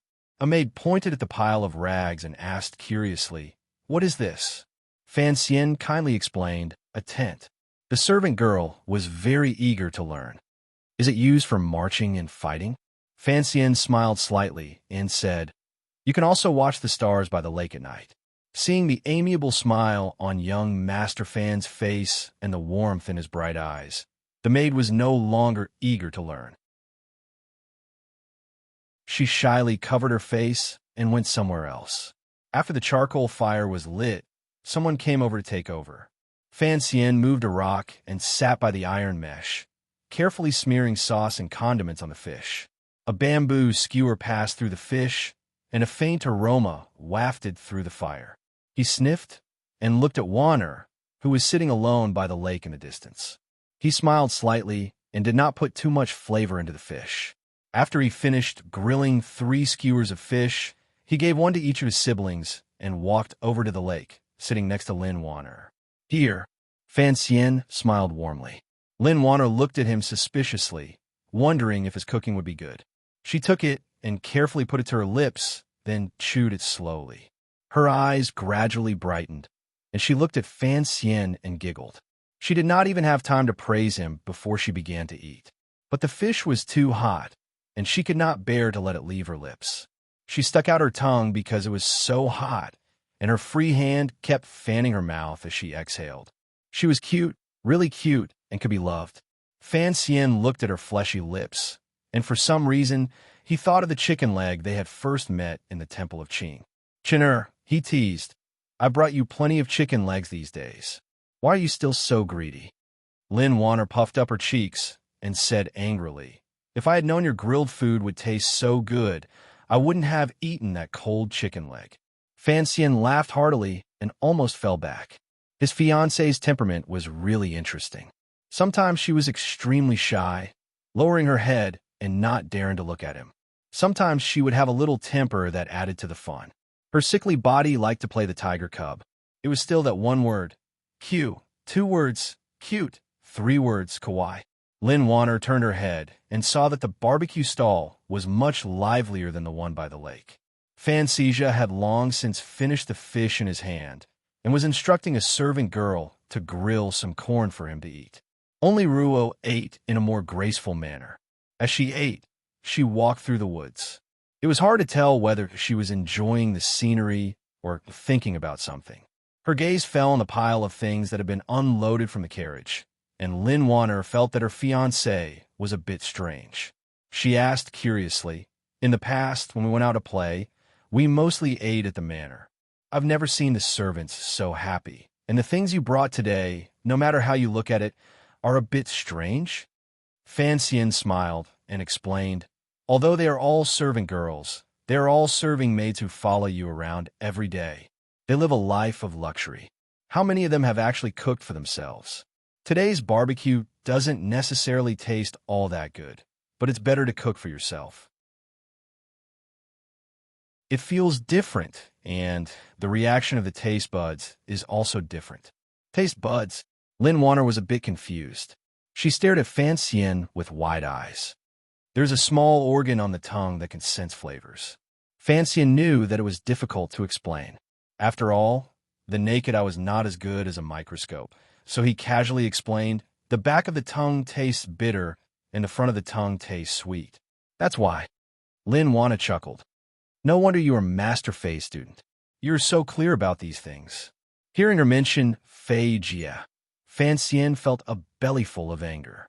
After all, they were master and disciple, and they had a good relationship. He had been in the capital for a few months, and even Chen Pingping had returned. Why did Fei Jia not want to come back? This was a bit too much. Fan Xian put these matters aside for now. Seeing Warner's envious gaze, he set up a small stove for the two of them. He brought some ingredients over, and the two of them ate as they roasted. Of course, most of the time, it was Fan Xian roasting and Lin Warner eating.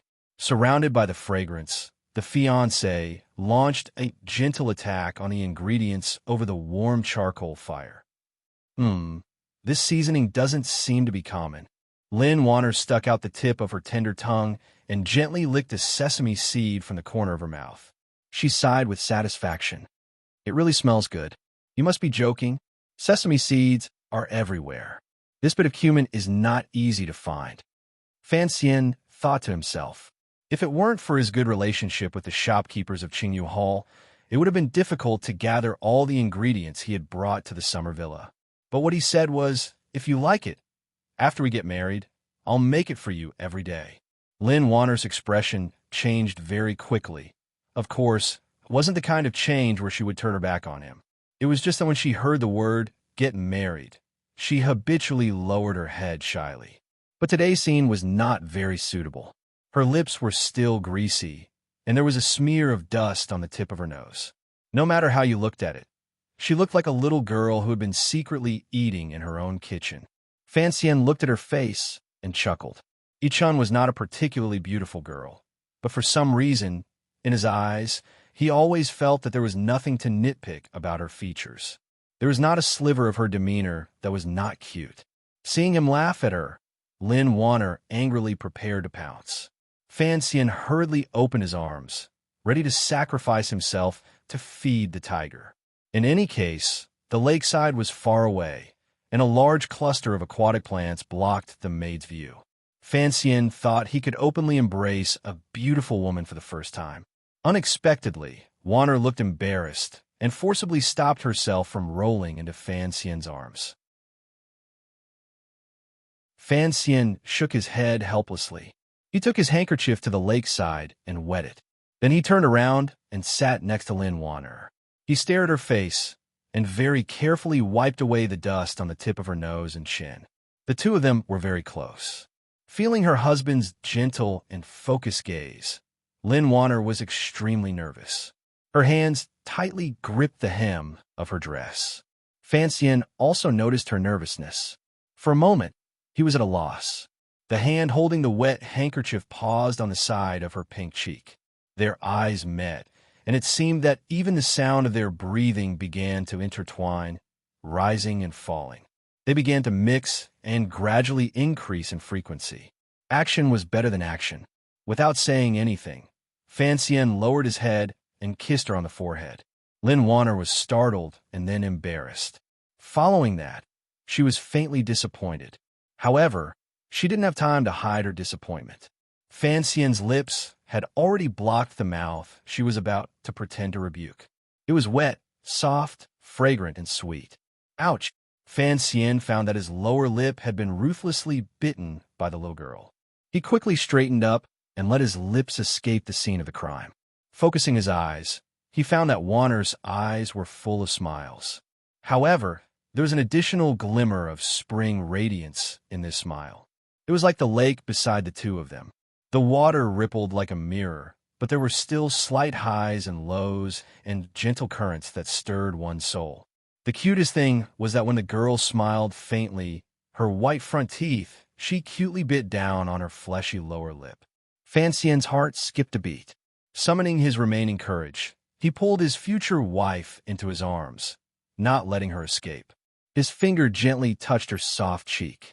In a quiet voice, he said, "Little tiger, be careful that I don't eat you." Lin Wanner's body tensed and froze in his arms. Her eyes, like a spring lake, remained bewitching. She bit her lower lip and gazed at Fan Xian. "Wanner's body isn't well. Are you willing?"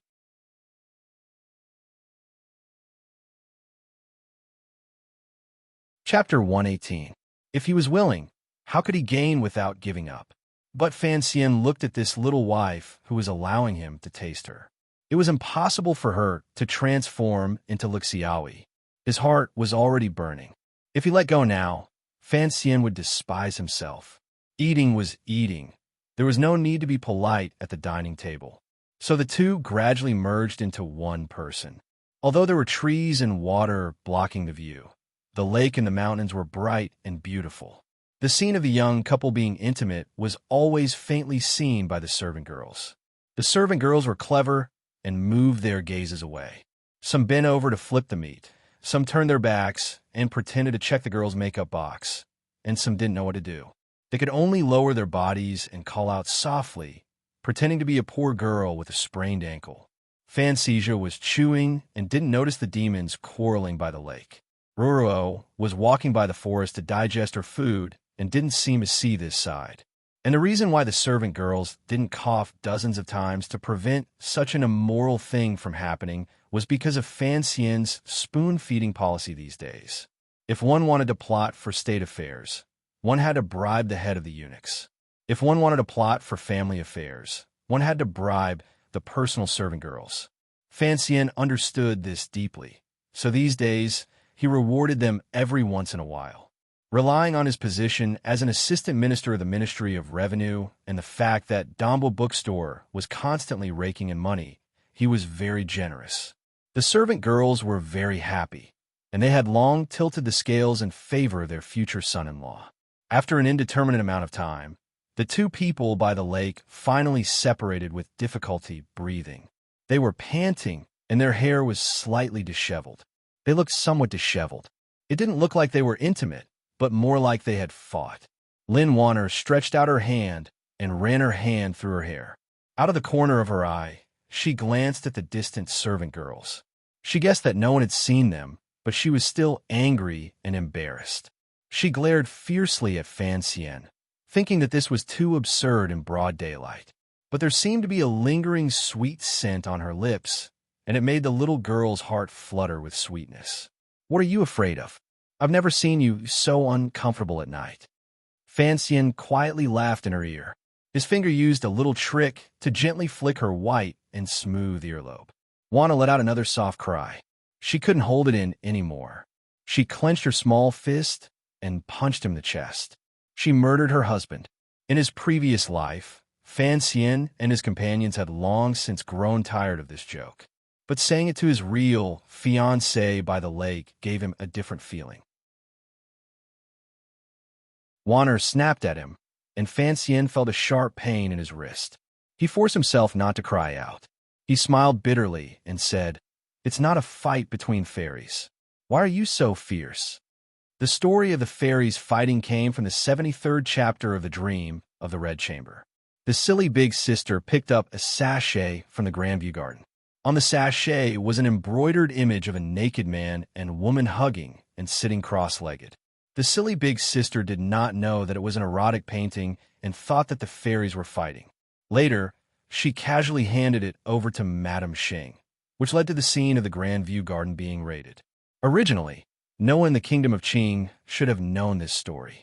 But a few days ago, Lin Warner had heard that her Langjun had opened a bookstore that claimed to have the entire story of the stone, so she had forced Fan Xian to copy the last 10 chapters. Hearing these words today, she immediately blushed. "What kind of person do you think I am?" she asked a little sulkily. Fan Xian laughed and said, "Of course I am a good person. Someone in the past has said that when fairies fight, they fight with the utmost kindness and beauty. Besides, we were just fairies quarreling." "Bah, I don't know where you got this crooked theory from, but you still have to borrow the name of someone in the past." Lin Warner giggled. "Besides, what's the difference between fairies fighting and quarreling? In a fight, the hands dance and the feet dance. Every part of the body that can be used has to be used. When it comes to quarreling, of course, only the mouth is used. Die."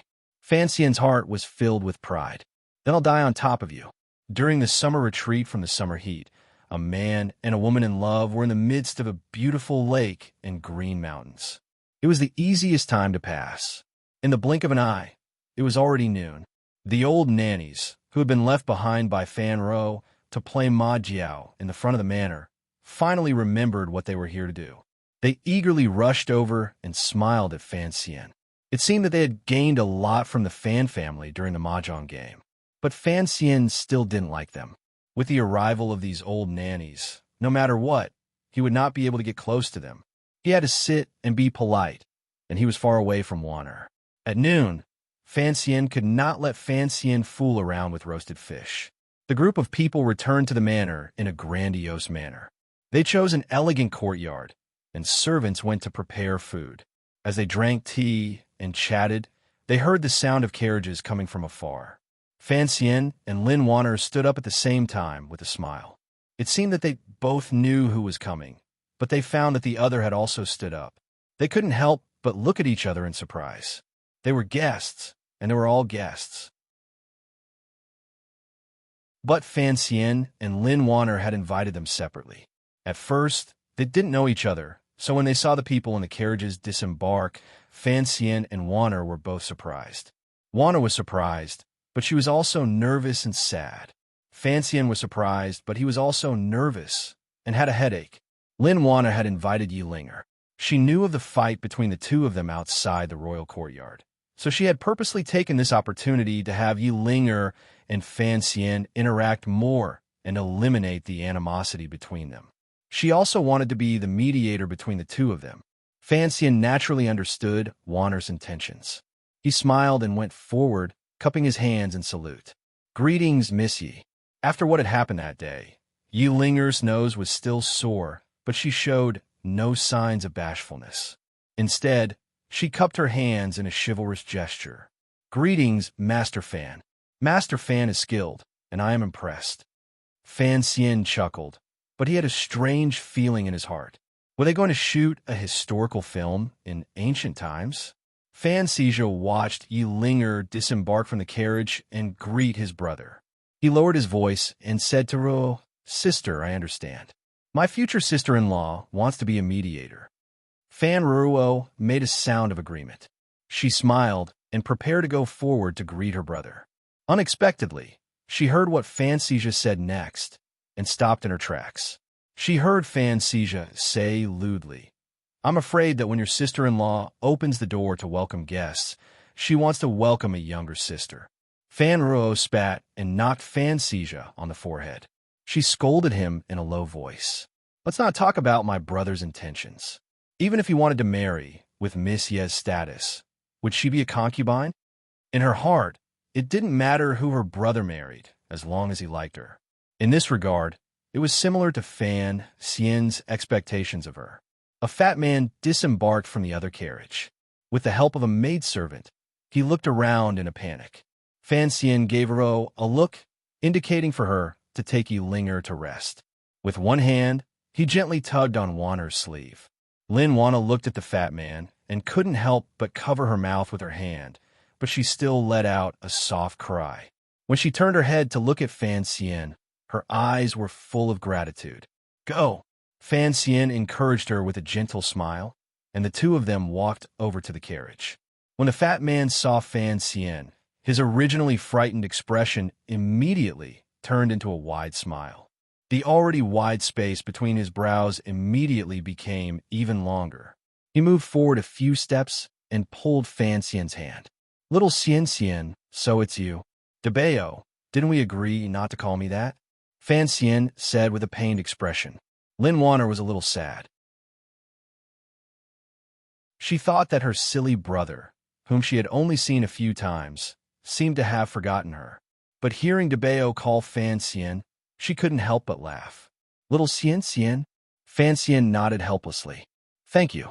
Lin Wanna looked at Fan Xian, moved. "You know it's not convenient for me to see him." "I know." Fan Xian smiled. He turned and patted DeBeo on the shoulder. "DeBeo, there's no polo today, but there's something else to play with." The courtyard was at the bottom of the hill. It was wide open, and they could see the blue lake in the distance. DeBeo sniffled and shook his head. "Little Xian Xian, the water is green, not blue." Fan Xian sighed. "Because the water isn't deep enough. Then let's go see how deep it is." Fan Xian's wishful thinking was to bring DeBeo over today. 1. It would prevent his brother-in-law from being bored at home all day, and 2. It would give him to Fan Xian to play with. In any case, they were just two children. How could he know that Fan Xian had an innate sensitivity to things like being taken advantage of? As soon as he saw a big idiot, he hid far away. Fan Xian could only helplessly walk down the hill with DeBeo by the hand. He thought to himself that lunch was probably over. Just as the silly son-in-law and uncle were about to walk out the door, DeBeo suddenly turned his head and looked at Lin Wanner seriously. "Sister, why didn't you come?" Lin Wanner was startled at first, and then her heart ached. It turned out that her silly brother, whom she had only seen a few times, still remembered that he had a sister like her. She hurriedly responded and stepped forward to hold DeBeo's other hand. Night fell. The faint sound of mahjong tiles falling to the ground could be heard in the distant attic. The guards gathered in one place to drink. The world was peaceful, and they all let down their guard. The servant girls were tired from playing during the day. After drinking a few cups of yellow wine, they went to sleep. As for the masters they served, they had long since withdrawn their curtains to rest. Occasionally, frogs croaked from the pond by the forest, and the occasional sound of fish breaking through the water could be heard in the lake. It made the imperial summer villa even more peaceful. In a remote place near the lake, there was a tent hiding from the moonlight. It was quietly hidden in the forest, receiving the night breeze from the lake. It was the middle of the night when no one was whispering. In the tent, a young couple were whispering to each other.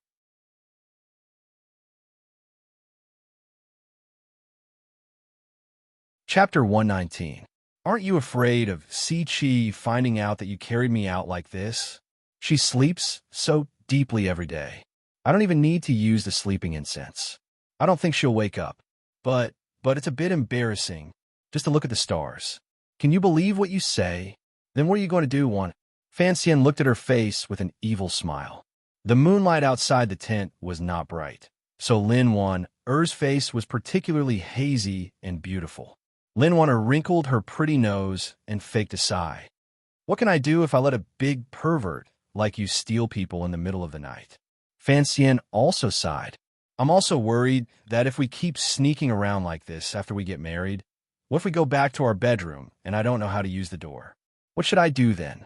Lin Wanner spat at him. She was afraid that his thoughts would really turn to evil. After all, it was the dead of night, and the two of them were alone. If he really wanted to do something, she would be powerless to stop him. Fan Xian didn't know the girl's thoughts. If he knew that Lin Wanner was already thinking that she was powerless to stop him, he would probably have leapt forward a long time ago. As the saying goes, it's not that it's impossible, but it's that it's not that it's impossible. In Fan Xian's mind, once a girl thought that she was powerless to stop him, then she was already prepared not to stop him. The two of them lay on the soft mattress. The mosquito net was pulled open a crack. Looking out, they could see the starry sky. The moon was dim, so the stars were particularly bright. In the dark night, with a hint of blue, they gently watched all the couples on the ground. Lin Wan reclined in Fan Xian's arms. Fan Xian only smelled a light fragrance. His chest and abdomen were the girl's soft and bouncy back. The summer youth's green robe was thin, as if there was no fabric between the two of them. Without a doubt, any man who had yet to respond, regardless of whether he was 16 or 60, had already fallen to the stage of being worse than a beast. So Fan Xian nervously tightened his arms, bringing the two of them closer to each other, not leaving any distance between them. Confused or blissful, he felt every bit of touch and elasticity in his arms. Fan Xian began to perform magic. His right hand had been holding Wan's hand, but in the next moment, it had somehow run to the girl's thin clothes. The tent was incomparably quiet, and even the slight sound of the waves on the lake seemed extremely bashful. After a long time, a few shameful voices came from the tent, along with the intoxicated voice of the young man. There are always some things in the world that cannot be seen with one's eyes. It is really difficult to grasp, very difficult to grasp. Lin Wanner's ears were red, and she made a sound of agreement. She twisted her body to free herself from Fan Xian's demonic grasp, but she was no match for the explosive power of a virgin. Her body was teased until it became more and more limp. In her desperation, she coughed and forced herself to look weak. As expected, Fan Xian was startled, thinking that she had caught a cold. He hurriedly recited the heart-cleansing kindness mantra a few times to suppress his desires. He straightened her clothes and pulled the blanket over her. Lin Wanner's embarrassment had not yet faded, but she felt a little amused and touched. Afraid that he would change again, she rolled her eyes and changed the topic. Today, Bai Jian, I saw that you made some fresh things. If I were to sell them, I'm afraid they would sell for a lot, right? She was talking about the barbecue condiments and the tent they were currently living in. Fan Xian was now a little dissatisfied. He said in a hoarse voice, "You are a princess. Why are you worrying about such a small amount of money? Come, let's kiss again." Lin Wanner was both embarrassed and anxious. You open a bookstore and you make tofu. People think you like to do business. Fan Xian thought that making tofu was one thing, but eating tofu was another. He replied with a pained expression, "I have to prove that I can make money. Only then will our uncle, the emperor, be at ease when he leaves the palace treasury to us to manage." After he entered the capital, he had focused on doing business and befriended Qingyu Hall for this matter. The two of them had finally calmed down. They hugged each other, gazed at the stars, and chatted idly. Somehow, they began to talk about Fan Xian's visit to the Prime Minister's manor a few days ago.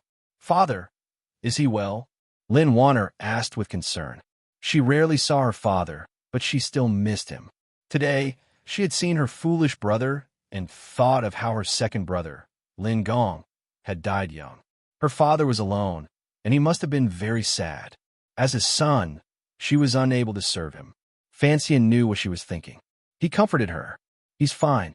After we get married, we can be filial together. It's better than now." "Oh, right.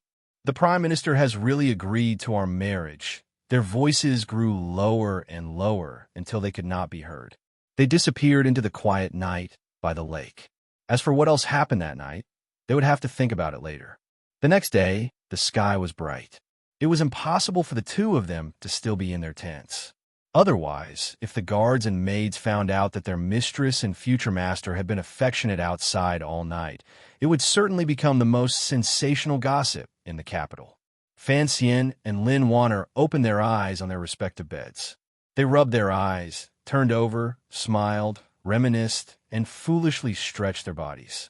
After everyone got up, they began to eat at separate tables. The maids and servants busied themselves. Lin Wanner sat at the round table, gently putting shredded pickled vegetables into Debeo's bowl of porridge. She did not even glance at Fan Xian.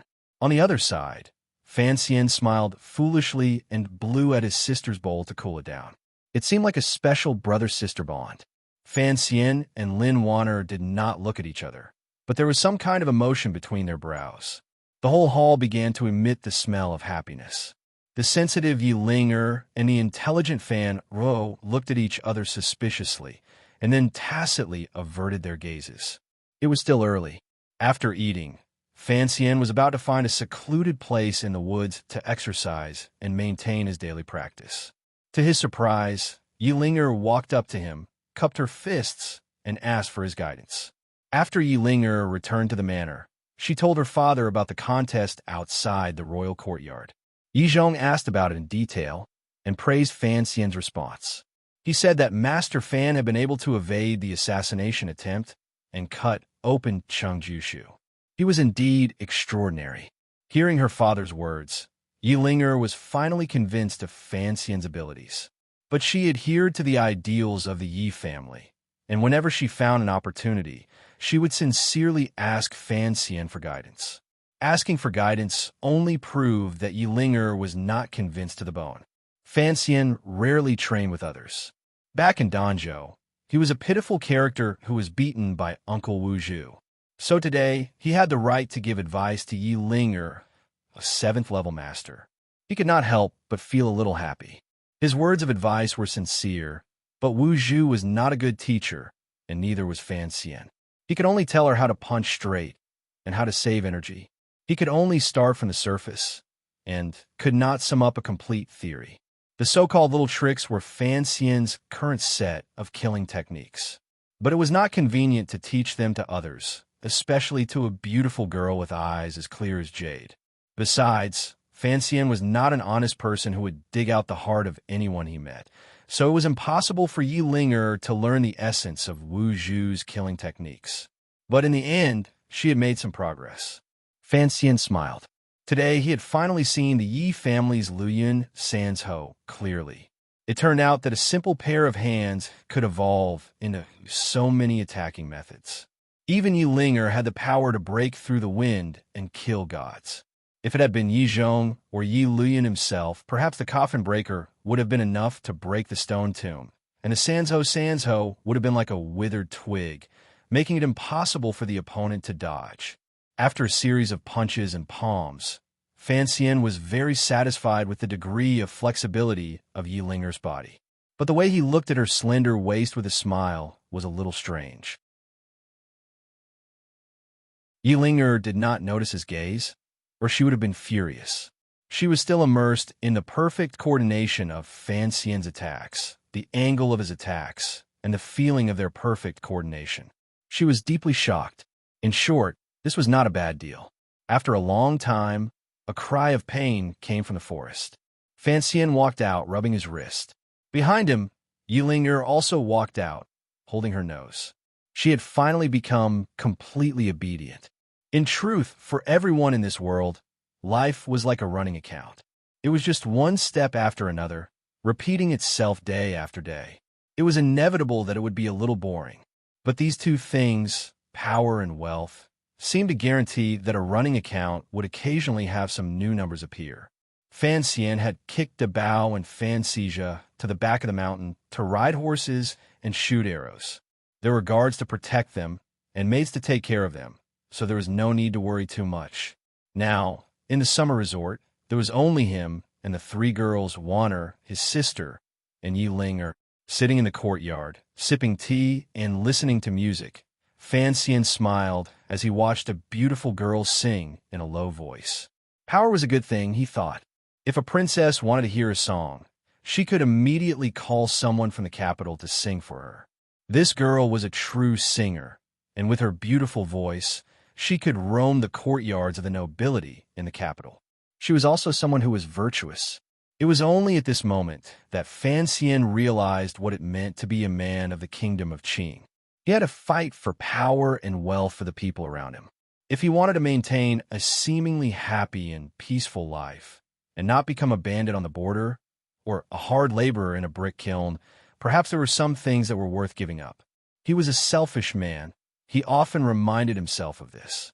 In front of the mountain hall, the girl called sang one had a clear and crisp voice. It mixed with the cool breeze, passing through the hall and lingering on the beams. Before and after winter, there were several villages. North of the stream, south of the stream, on the lonely mountain at the top and bottom of the tree. Where does fragrance come from in the cold wind? Suddenly, we meet in silk garments.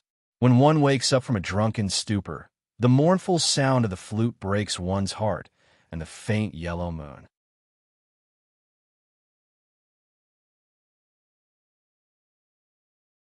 Chapter 120. Good song, good words. Fan Ruruo smiled and sighed. Miss Sang's singing skills are indeed extraordinary. Sangwon was pleased to receive praise from the famous young lady of the Fan family. She blushed slightly as she bowed. The scenery of winter and the coldness of spring make this scorching summer a bit more refreshing. Lin Wan nodded in agreement. Fan Xian had been reborn in the kingdom of Qing for 16 years, but he still didn't like to listen to songs. He often missed Yang Zhongwei's singing from his previous life. Thinking of Yang Zhongwei, he thought of He Zhongwei, who had often come to Fan Manor to pay his respects. He frowned, and for some reason, he loathed that gifted scholar. But the line in Sang Wen's song, suddenly meeting in a white silk robe, had stirred up something in him. The white silk robe consisted of white silk sleeves and a thin silk undergarment, as plain as a white plum blossom. And when he had first met Wanner in front of the incense burner table in the Temple of Qing, hadn't she been wearing a white robe, like a plain plum blossom? But that winter plum blossom had the smell of a chicken leg. Fan Xian unconsciously looked at Lin Wan and found that she was also looking at him. When their eyes met, Fan Xian smiled, and Lin Wan blushed slightly. Although Yiling had long since acknowledged Fan Xian's abilities, seeing the dark ripples in front of her still made her feel uncomfortable. She coughed. I don't really like listening to songs. Fan Xian laughed. It seems that Miss Yi and I are both coarse people. Calling himself a coarse person was one thing, but his words dragged Yiling in as well. The other two girls couldn't help but laugh. Even Sangwon, who had been in a daze, couldn't help but cover her mouth. Fan Xian was the only man in the mountain hall. Beside him sat his sister and Wan. Yiling sat next to Wan and the atmosphere was filled with the faint scent of a young girl. It made Fan Xian feel very good, and he sighed that his life had not been in vain. As long as Princess Ro Jiao wasn't by his side, Fan Xian thought with some fear. Young girls are the most beautiful things in the world, but if they always looked at you as if you were a husband in 10 years, then that wasn't good. At that moment, Sangwon suddenly gathered her courage and curtsied. I would like to ask Master Fan to say a few words. In the capital, artists competed with their extravagance and the level of their fans. It depended on whether the people who listened to their songs were princes or dukes. But in the end, it was still a competition of ability, which was their ability to sing and write songs. Miss Sang had caught the eye of both the princess and the young lady of the fan family. Naturally, she was an important person, and she thought about her songs and poems day and night. Today, by chance, she had met Master Fan, who was famous in poetry in the capital. She could no longer be reserved, and regardless of the difference in status, she bravely made this somewhat presumptuous request. Fan Xian was startled, but Lin Wan'er and his sister were already giggling as they allowed him to write. Even Yilinger opened her eyes wide in curiosity, wanting to see what kind of sentence he would come up with. Fan Xian was annoyed to the point that he had no choice but to go into the inner room and lay out some paper and ink. Vo had long since sat down in front of the desk, brush in hand, and waited. It turned out that Fan Xian was just a page boy. The three girls who followed him into the room couldn't help but laugh when they saw this. My sister's handwriting is better, Fan Xian explained a little awkwardly. Although he had practiced calligraphy diligently in Danzhou, it was still not as beautiful as his sister's, so he simply let her do it. Not long after, Ruo had written down a few lines that Fan Xian had recited in small, delicate script. When Sangwon first heard it, her eyes brightened. She nervously took the piece of paper and read it carefully. She was overjoyed and bowed to Fan Xian. Sangwon thanks Master Fan for the poem. Words cannot express my gratitude. Lin Wan'er and Ruo also nodded repeatedly, believing that Fan Xian's poem was worthy of the word gratitude. If Sangwon composed a good song and sang it all over the capital, she would probably have a few more good years ahead of her. Fan Xian was copying Tang Xianzu's clever line today. So the beautiful flowers and purples bloom everywhere, but like this they all give way to broken wells and decadent walls. A beautiful scene on a fine day, but heaven forbid it. Whose courtyard is it to delight the heart and delight the heart? Flying in the morning and rolling in the evening, the rosy clouds and green pavilions, the rain and wind, the smoke and waves of the painted boat, the beautiful screen makes people look at this cheap beauty. Looking at the intoxicated expressions on the faces of the women, he sighed and shook his head. He thought that the whole story of the Peony Pavilion was a wonderful piece of writing. Although it was beautiful, it lacked the spirit of the story. However, he was busy with dating, business, and dating. Even the outing had to last for 2 days. How could he have the time to think about it? It seemed that the work of spreading advanced culture was indeed very difficult. It's a little too tragic. Yilinger, who had been silent all this time, was a little slow to react. She only now realized the true meaning of the line and spoke sadly. Suddenly, Ruro's expression changed. She thought of the line, "A beautiful scene on a fine day, but heaven forbid it." It had already appeared in Story of the Stone, where Lin Daiyu played the drinking game. If Sangwon sang this line all over the capital, wouldn't people immediately know that Story of the Stone had been written by her brother? But seeing that Fan Xian seemed to have forgotten about it, and that deep in her heart, she also wanted her brother to make a name for himself. She couldn't help but smile, and she didn't mention it again. The outing ended satisfactorily. Everyone got what they wanted before they came. Yilinger got some tricks. Sangwon got Fan Xian's poem. Fan Xija got a belly full of roasted fish and meat, and Dabao got a horseback to the Prime Minister's manor.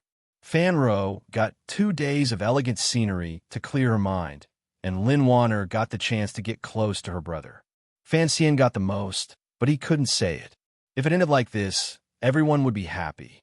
But when Fan Xian heard Wang Qinyan's report, he frowned. He really hadn't expected things to be so coincidental. The Crown Prince was coming. Retreat. Hearing that the Crown Prince was coming to the summer residence that day, Fan Xian didn't say anything else. He ordered Wang Qinyan to arrange for his group to retreat back to the capital.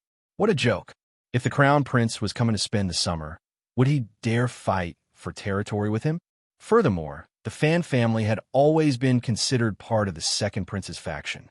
The Prime Minister had broken off relations with the Eastern Palace, and the Overwatch Council was clinging to the Emperor. Although the power behind Fan Xian was great, they were all the crown prince's most hated targets. If the two sides really did meet, even if Fan Xian had a fake princess at his side and the young ladies of the Yi and Fan families, if the crown prince really wanted to humiliate him, Fan Xian would have no one to go to. The emperor had said at the green bamboo tea house by the Lujing River that Fan Xian should be able to live comfortably in the capital. But the crown prince probably didn't like Fan Xian being comfortable. If there was a difference of opinion between father and son, Fan Xian didn't have the arrogance to think that the emperor would deal with his own son for the sake of a mere official son. So he had to retreat cleanly and efficiently. He didn't want to give the crown prince a chance to see him or humiliate him. At the same time, he didn't want to give himself a chance to be humiliated and beat the crown prince after he was humiliated, committing a heaven-defying crime. He had come confidently, but now he had to retreat in fear. Fan Xian didn't feel good about it.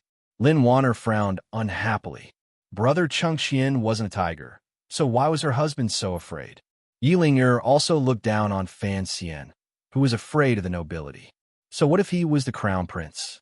When he was young, the emperor had sent him to the Yi family to learn martial arts. She had beaten him up too. After all, Fan Xian was only an 8th-level functionary, a mere illegitimate son of Count Sinan. He wasn't like these two girls, who had been in and out of the palace since they were young, and were used to seeing the world's top figures. Furthermore, his thoughts were much more mature than these girls, and he knew that this matter was a bit sensitive. Because he had arranged things quickly, by the time the crown prince's entourage was about to arrive at the summer estate, Fan Xian's entourage was already on the official road. The two sides brushed past each other. At that moment, a gong rang out, as if a performance was about to begin. The crown prince's entourage stopped, and a palace guard called for Fan Xian's entourage to stop as well. Fan Xian lifted the curtain of the carriage and looked out expressionlessly. In the bright yellow carriage, the crown prince's entourage, the future most powerful man in the world, was weakly talking to the carriage behind him. The crown prince, Li Chengxian, had handsome features, but he didn't look well. His face was a bit pale, and the corners of his lips were a bit black. He had come to the mountain resort to spend the summer. He hadn't expected to see Wanner and the girl from a Yi family on the road. They had grown up together, so he had stopped to chat. Knowing that Wanner had spent the night at the summer estate, Li Chengxian's heart ached. "Why don't you take care of your body?" he said. "The imperial doctor said that you are most afraid of cold." Yilinger laughed and interjected. "Sister Lin, you don't have to worry about that. You have a famous doctor by your side." Lin Wanner frowned and looked at Yilinger. "It's already summer," she explained with a smile. "How could I catch a cold?" But he didn't change the subject. The crown prince was very curious about what Yilinger was talking about and asked for more details. Only then did he learn that the person in the carriage in front of them was Wanner's future husband. He was very surprised. "The Fan family's underground fighter? He has become famous recently. Quickly have him come and let me take a look." "Forget it, Your Highness. Don't scare him," said Lin Wanner awkwardly. The crown prince frowned. "The emperor's family has a few poor relatives. In the future, when you are married, he will be my brother-in-law. What is there to be afraid of? Besides, in a few days, father will summon him to the palace to pay his respects to the concubines." He paused for a moment, then continued. "Moreover, the imperial court is about to give him a position. Could it be that he still wants to hide?" These words were extremely heavy, and the two carriages immediately quietened down. "Greetings, Your Highness." A voice broke the silence. At some point, Fan Xian had arrived in front of the crown prince's carriage. He smiled and bowed.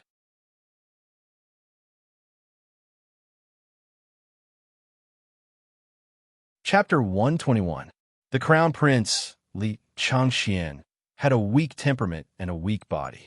This was what Fan Xian knew of the crown prince. After bowing, he raised his head somewhat rudely and looked at the crown prince with a slight smile. Although the crown prince's identity was noble, Fan Xian felt that he and the emperor had both drunk tea and chatted. Facing his son, he would not be too nervous. He had not wanted to come out and meet the crown prince, but the talkative Yilinger had shattered his fantasy. When Fan Xian looked at the crown prince, The Crown Prince looked back at him with interest. For the Crown Prince, the fact that Fan Xian's name had shaken the capital in just a few short months was already an anomaly. Furthermore, his father had appointed him to marry one. As the master of the Eastern Palace, the Crown Prince was well aware of the meaning behind it. If the eldest princess lost the right to manage the palace treasury, and the person who took over was an enemy, the messy debts of the past would come to light. This was what the Crown Prince was most worried about. Fortunately, it would take another 2 years for the palace treasury to change hands, so it was not an urgent matter. But the Fan family was on good terms with King Jing, and Crown Prince Jing's son, Li Hongcheng, was on good terms with his second brother. The Crown Prince frowned slightly. Looking at the beautiful young man below the carriage, he momentarily forgot to speak. The advisors in the Eastern Palace were now divided into 2 factions. Whether to attack or pull the Fan family was still being considered. If it was a normal manner, the Crown Prince would not care too much. But the Fan family was different. The grandmother of the young man before him was his father's wet nurse. With this layer of relationship, the Crown Prince could not do anything to the Fan family. "You are Fan Xian?" The Crown Prince finally realized that he was a little absent-minded. After a slight pause, he asked with a smile. "Your subject Fan Xian greets the Crown Prince." Fan Xian bowed again with great respect. "I did not know the Crown Prince's carriage was here, so I did not get out. Please forgive me, Your Highness." Looking at Fan Xian's elegant face, for some reason, the Crown Prince's original dislike for him lessened. In that instant, he decided to temporarily wait and see. He quietly said, "Those who do not know are not guilty. But my sister Wanner is weak and sickly. You must pay more attention to her. Do not be like those youths in the capital who only seek temporary pleasure." "I am afraid." Fan Xian could tell that the Crown Prince was not planning to deal with him today. He felt slightly at ease and replied gently, "Don't be too cautious. After the wedding in October, you'll be considered a relative of the country. You'll have to visit the palace often, so you should be more relaxed," the Crown Prince lectured. Fan Xian smiled slightly and replied yes. Unexpectedly, the Crown Prince's next word surprised him. "Envoys from Dongyi and Northern Qi will soon enter the capital. Because the incident in Yolan Street is related to you, the court has decided to make you a deputy and temporarily raise your rank.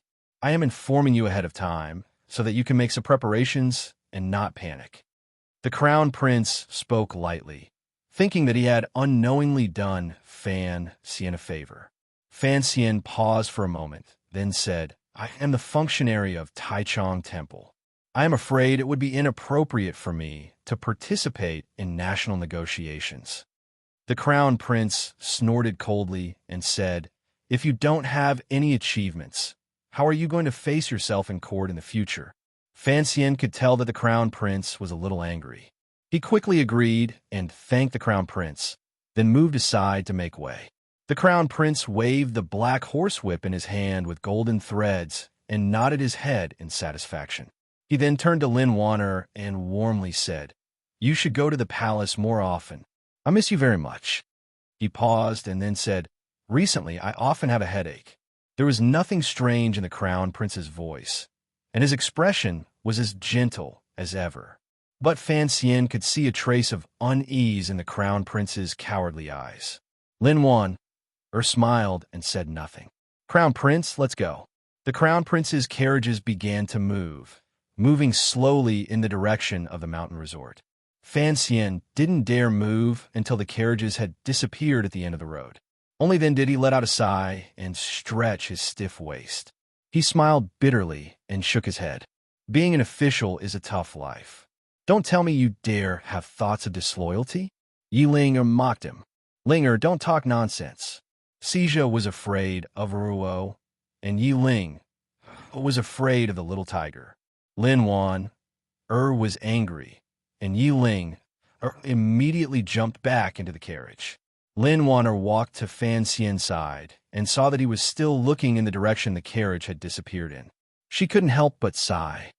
"I know what you're worried about, but none of my 3 brothers are easy to get along with. I think it's best if you don't side with any of them." Fan Xian had always acknowledged Lin Wanner's political wisdom, which she had cultivated deep in the palace. He nodded solemnly, then suddenly thought of something. What about the youngest prince? Is he also a difficult person to deal with? Wen Yun is only 8 years old. He doesn't understand these things. Lin Wan'er continued to comfort him. The nominal position of Taichung Temple's son-in-law, joining in on the ceremonial negotiations, has been done before. It's not as if the Eastern Palace really wants to recruit you. Don't worry. Fan Xian smiled, thinking that he was already quite relaxed, but he still faked a sigh. It's just that when I see the crown prince of the Eastern Palace, the future ruler of the kingdom of Qing, I can't help but feel nervous. It was strange. Although in his previous life, the highest official Fan Xian had seen before his illness had only been the headmaster of school. After his rebirth, perhaps because he had been born into a family of officials, he didn't feel nervous when he saw important people.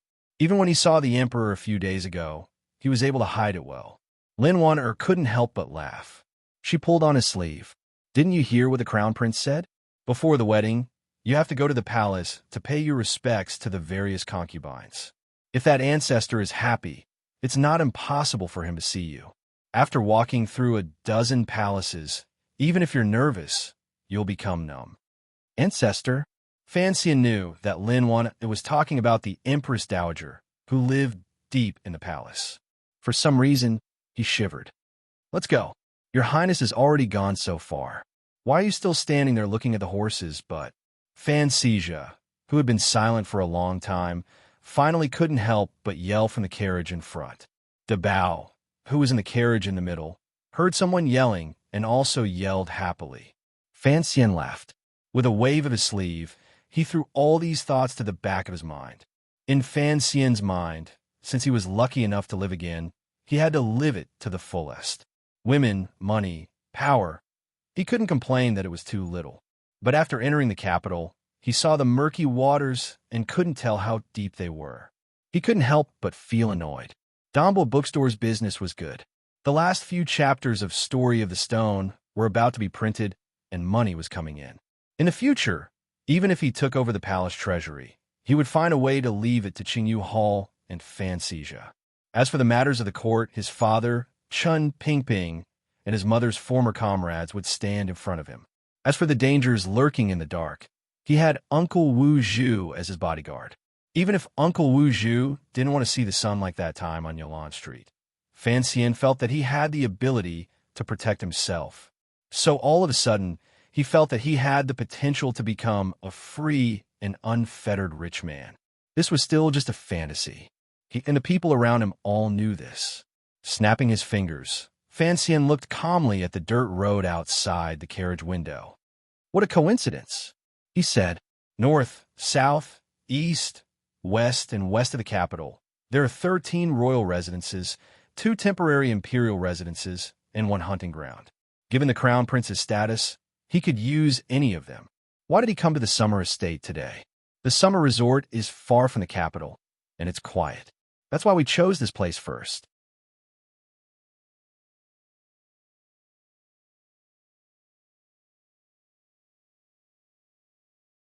Chapter 122. There was a house on the side of Shunzheng Road in the capital. Wang Qinian had spent 120 taels of silver to buy it. There had been a number of procedures, and he believed that no one would be able to find out who the real owner was.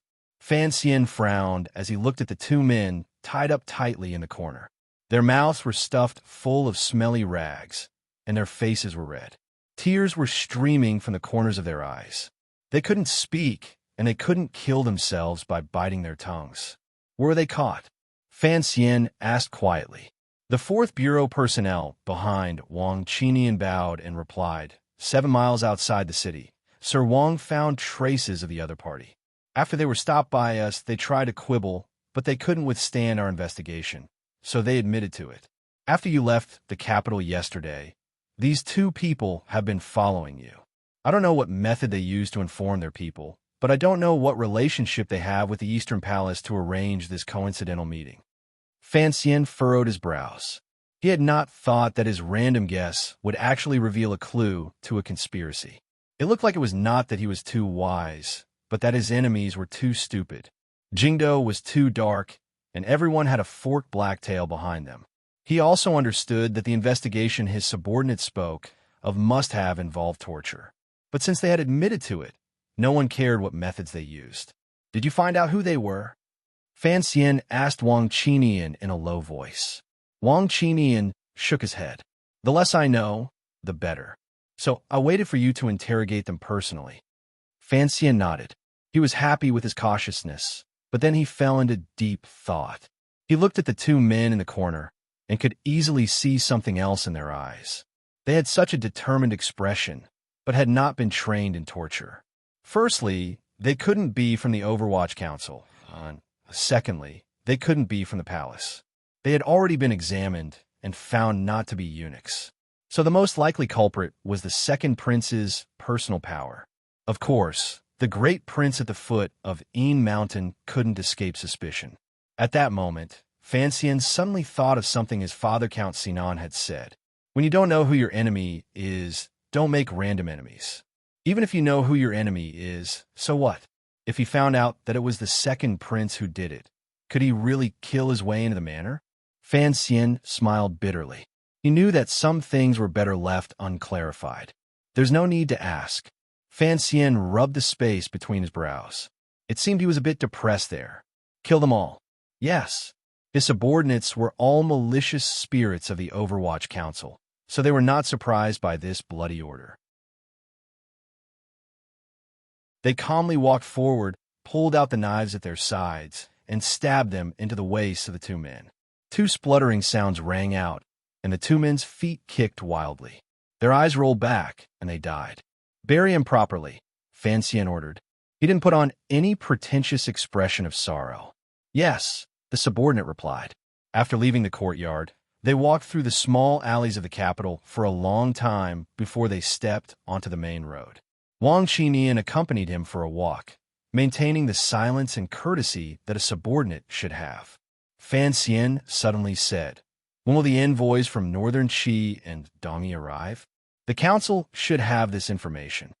Wang Qinian replied, "From the moment they enter the country, the Fourth Bureau has been assisting the local authorities in receiving them. Judging by the date, they should arrive at the beginning of next month." Fan Xian nodded. "Let me find out who they are."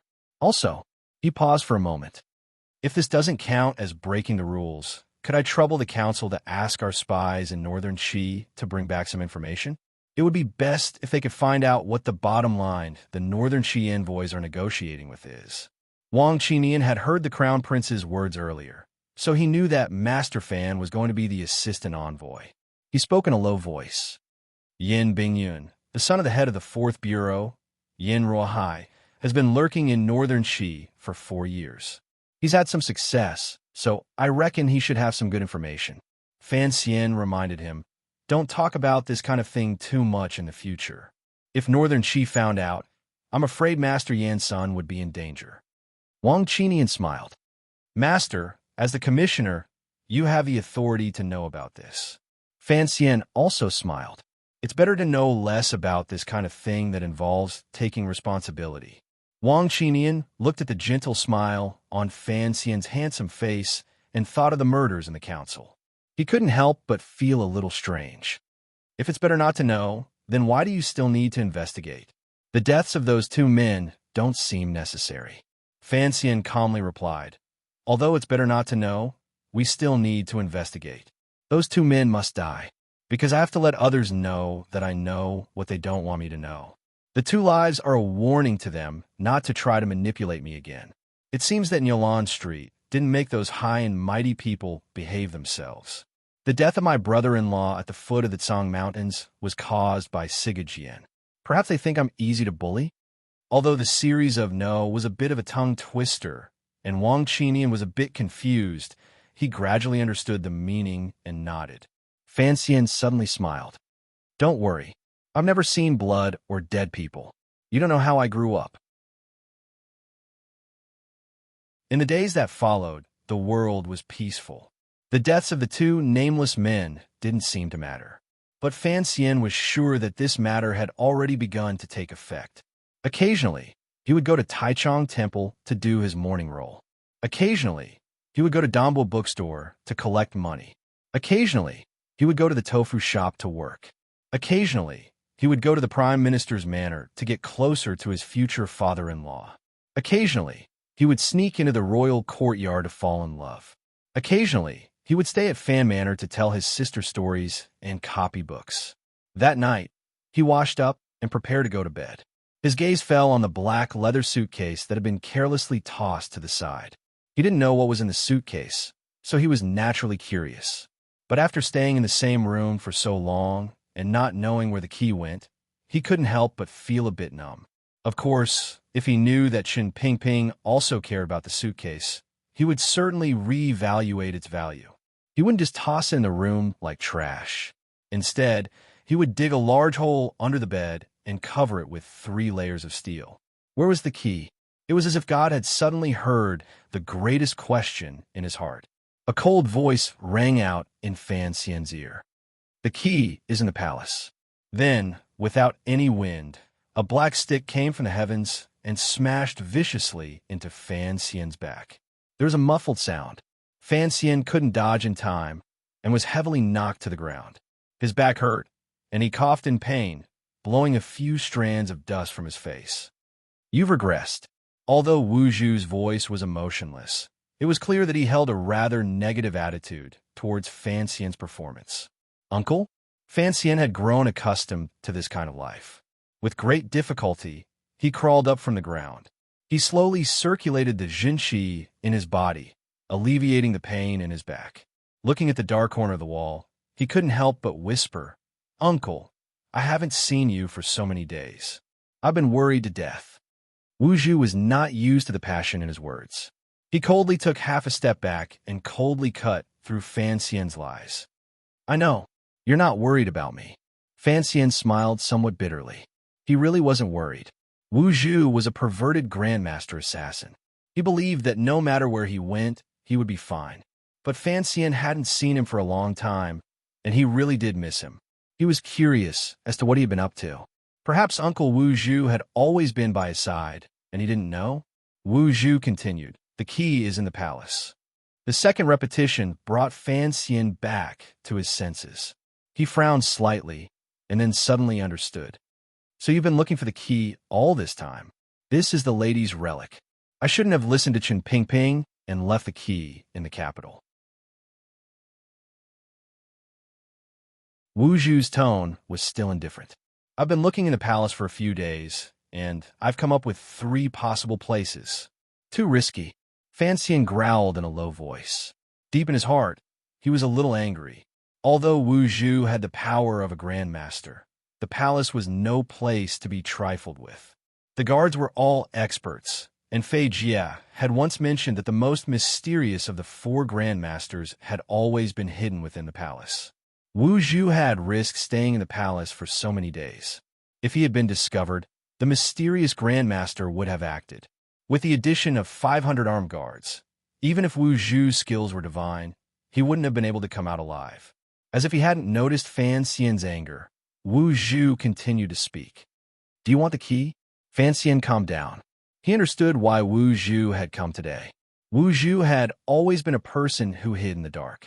If there wasn't something they needed to talk about, Fan Xian suspected that Wu Zhu would never see him again and would only protect him from the shadows.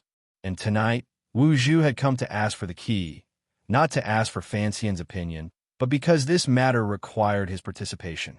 But if it was difficult for Wu Zhu to take something from this world, what could Fan Xian help him with? As Fan Xian thought about it, he said quietly, What do you need me to do? There are 3 places in the palace that are difficult to enter, Wu Zhu said expressionlessly.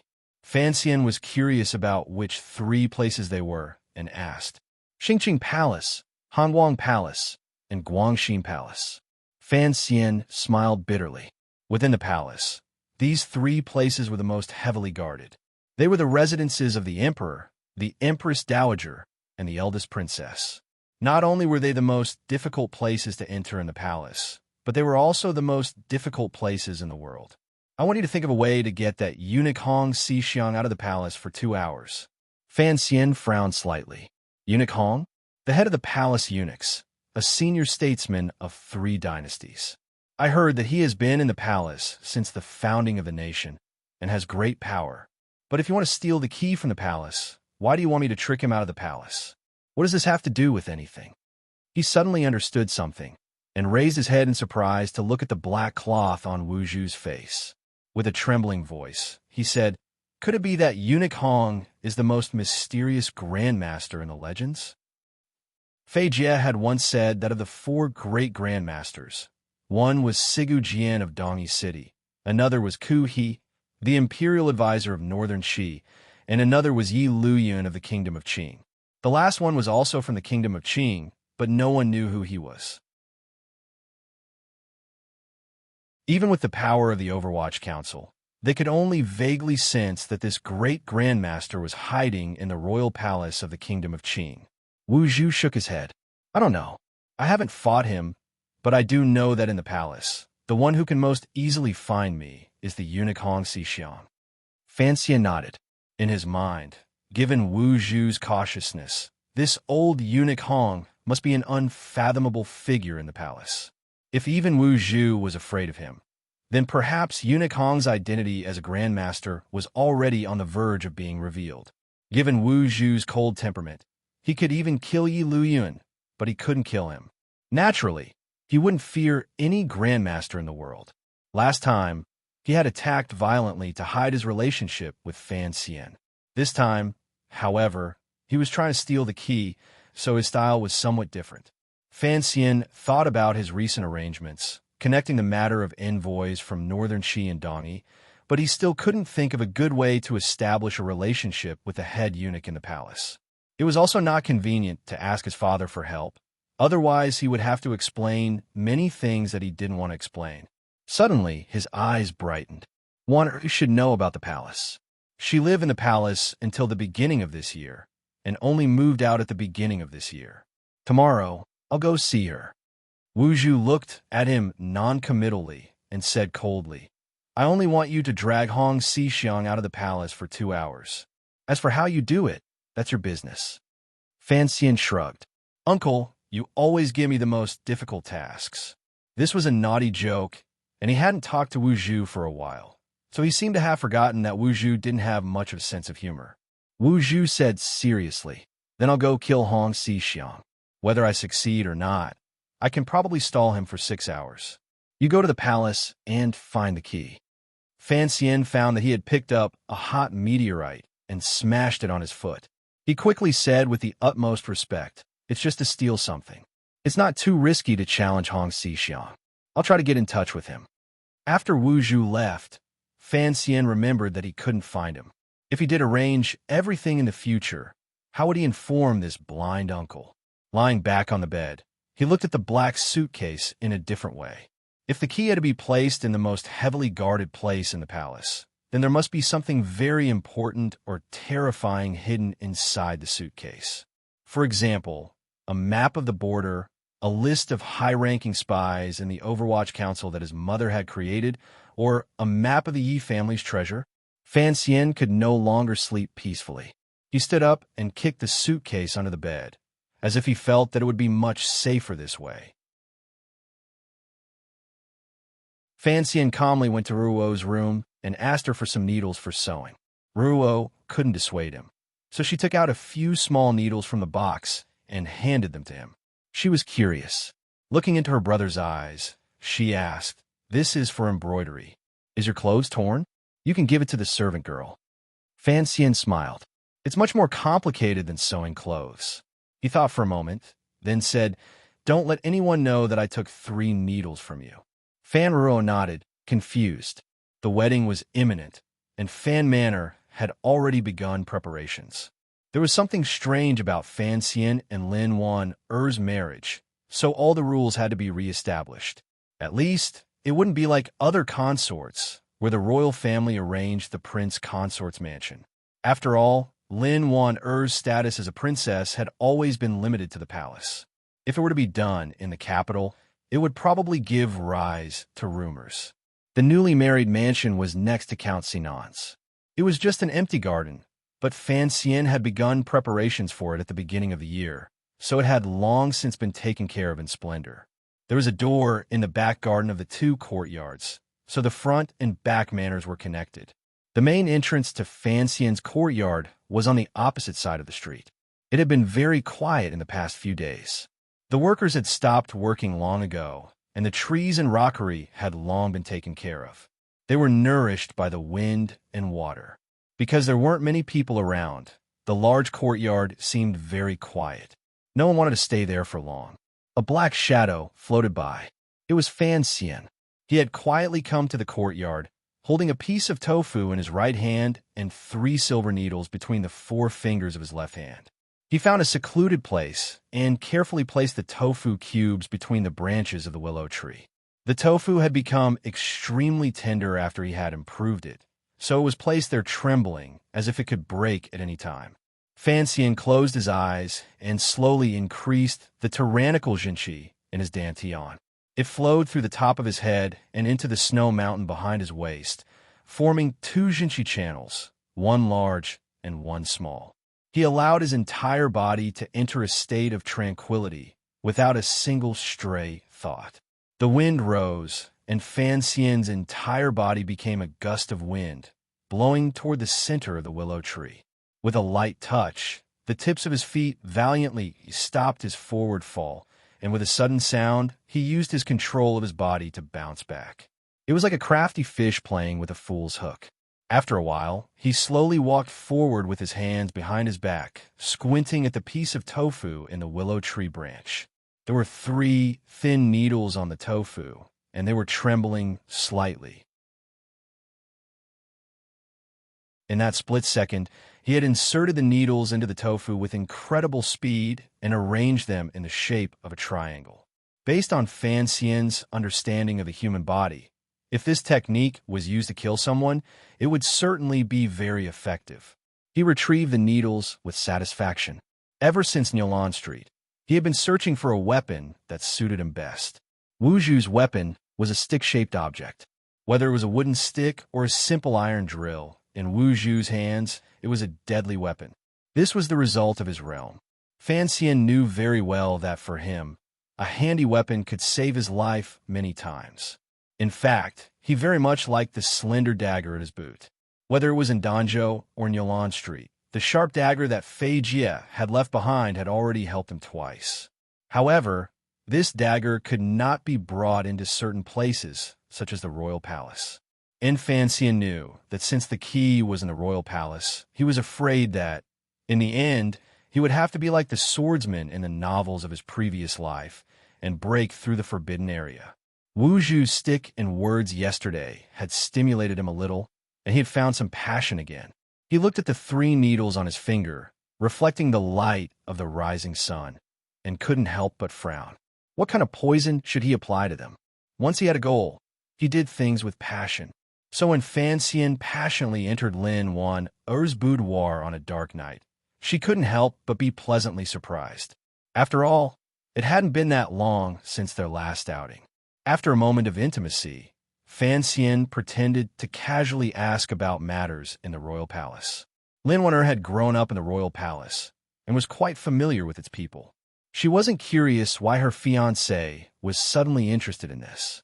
She thought that Fan Xian was worried about the rules of entering the royal palace to pay his respects, so she comforted him.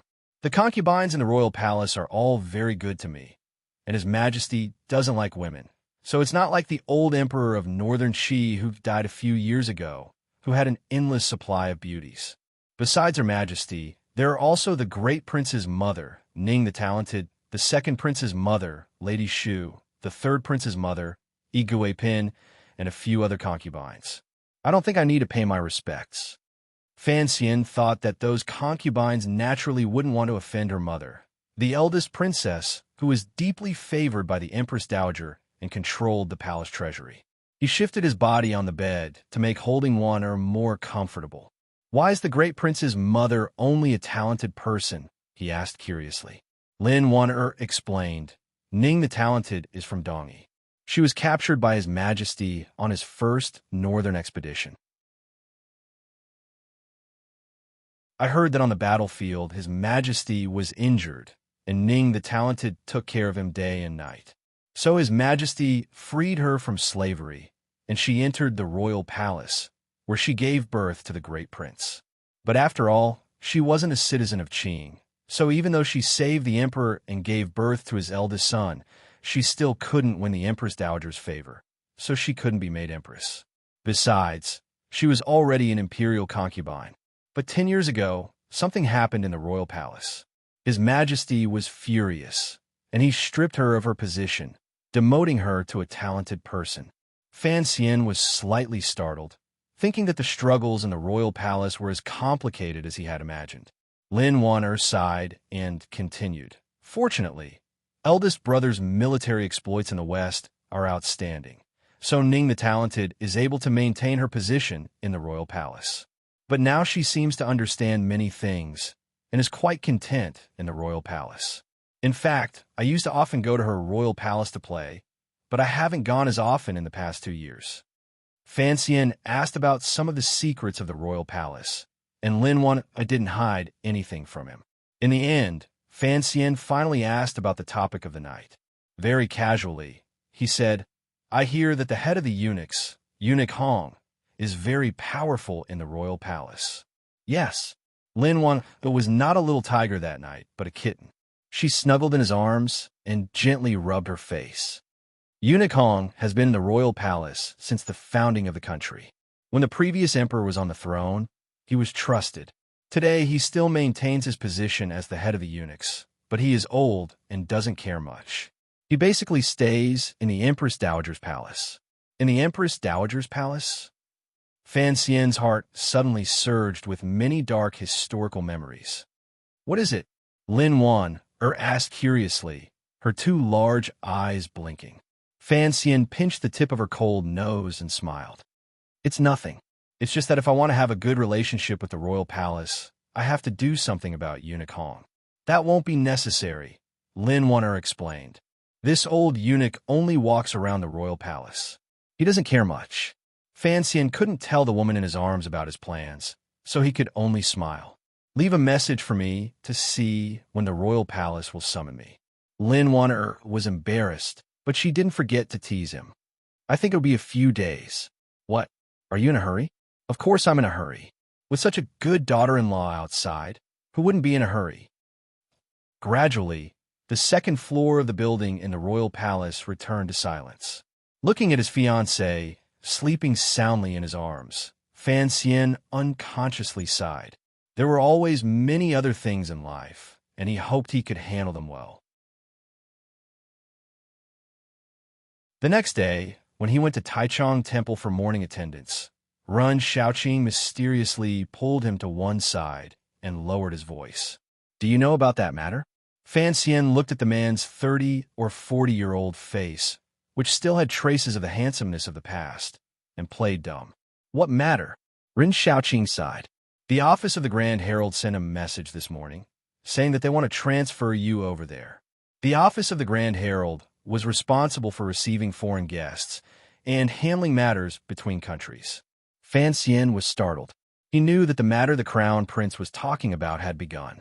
He cupped his hands and asked, "Sir, why do you want me to be transferred over there? I've only been at Taichung Temple for a dozen days." Rin Shaoqing frowned. "Does Sir Fan have any connections in the Eastern Palace?" Fan Xian knew that he was asking about his father. He shook his head. "You know that my father rarely interacts with the palace, not even with the ministers." "That's true." Vice Minister nodded. Count Sinan was famous for his stubbornness. Taking advantage of the special relationship he had with the emperor, he didn't even pay attention to the prime minister in the past, and was always on equal footing with the other princes. Rin Shaoqing thought for a moment. "I heard that the Eastern Palace suggested that you participate in this negotiation." Fan Xian didn't know how to respond, so he continued to play dumb. "What negotiation?" "The envoy from Northern Qi is here to discuss the aftermath of the war between the vassal states of the northern frontier, such as the payment of money. The envoy from Dongyi is here to deal with the assassination attempt on the second son of the prime minister at the foot of the Tsang Mountains. I heard that he brought a lot of money and beautiful women. The so-called negotiation is to see how the imperial court haggles with these two places." Rin Xiao and was the prime minister's disciple, so he naturally saw Fan Xian as one of his own. He cautiously reminded him, if this matter is handled well, it will only be the icing on the cake. In any case, the soldiers have sacrificed their lives to conquer those territories. But if it is not handled well, and we don't get the benefits that the emperor expects, then it will be very inappropriate. As for Dongyi, this matter involves the death of the second son. If you are too weak, it will be difficult to explain yourself to the prime minister. But since the imperial court has allowed the Dongyi envoy to come, it proves that the imperial court doesn't want to pursue this matter too much. They only want to get some benefits. After all, Dongyi still is Sigajian. Fan Xian frowned. These matters were indeed complicated. Rin Xiao then continued with concern. Your identity is special. You and the prime minister are about to become father and son-in-law. If you try to cater to the emperor's wishes, you will lose your father's wishes. So this is a very awkward situation. You must be careful. Fan Xian was startled. Only then did he realize the crux of the matter. He gratefully cupped his hands in salute. I am new to officialdom, and I don't know the intricacies of this, but this matter is a bit complicated. I'm only an 8th level functionary. Even if the office of the Herald of Ceremonies sends me to assist, I fear that my words will carry little weight. Rin Xiao and shook his head and sighed. This time you're the deputy envoy. You are at the peak of the storm. Who knows how many eyes are watching you? Why are they watching me? Thinking this, Fan Xian smiled and said, You worry too much, sir. There should be no problem. Indeed, Rin Xiao had worried too much. Although he didn't know what the Eastern Palace meant by sending him to be the deputy envoy, whether it was to rope him in or to make him lose the emperor's wishes, Fan Xian had already made sufficient preparations. He was not afraid. In the afternoon, an official's sedan chair came to pick him up. It traveled along the bluestone path, and in less than a quarter of an hour, the sedan chair entered the office of the Herald of Ceremonies. The office of the Herald of Ceremonies was equivalent to the Ministry of Foreign Affairs of later generations. The minister of the office of the Herald of Ceremonies was equivalent to the Minister of Foreign Affairs. In his previous life, Fan Xian believed in a saying, a weak country has no diplomacy. Now that the Kingdom of Qing was the most powerful country in the world, the office of the Herald of Ceremonies had become a very lucrative and prestigious yamen. Surrounded by dense cypress trees, the summer heat could not penetrate the yamen at all. Fan Xian sat quietly in the quiet hall, listening to the man above him speak. The speaker was Xian Shiwu, the vice envoy of the office of the Herald of Ceremonies. Northern Qi and Dongyi had come to deliver their letters of credence. To the officials of the Kingdom of Qing, who were used to being the boss, this was not a very big deal. So the vice envoy of the office of the Herald of Ceremonies was still sleeping at home. The person in charge of this matter was only a 4th-rank vice envoy. Master Fan, this time, the court appointed you as the deputy envoy. First, it is because of your talent, and second, the matter of Northern Qi has something to do with you. It is just that you are not familiar with these matters, so there is no need to rush. Take your time. Xian Shiwu knew that the beautiful young man sitting at the very bottom had a powerful background, so he spoke very politely. Yes, Master Fan, your poetry is famous throughout the capital. Coming to our office of the Herald of Ceremonies to reason with those foreigners is a waste of your talent. A large group of officials looked at Fan Xian, quietly flattering him. At the same time, they were afraid that this young master would steal all the credit from the office of the Herald of Ceremonies. They couldn't help but look a little embarrassed.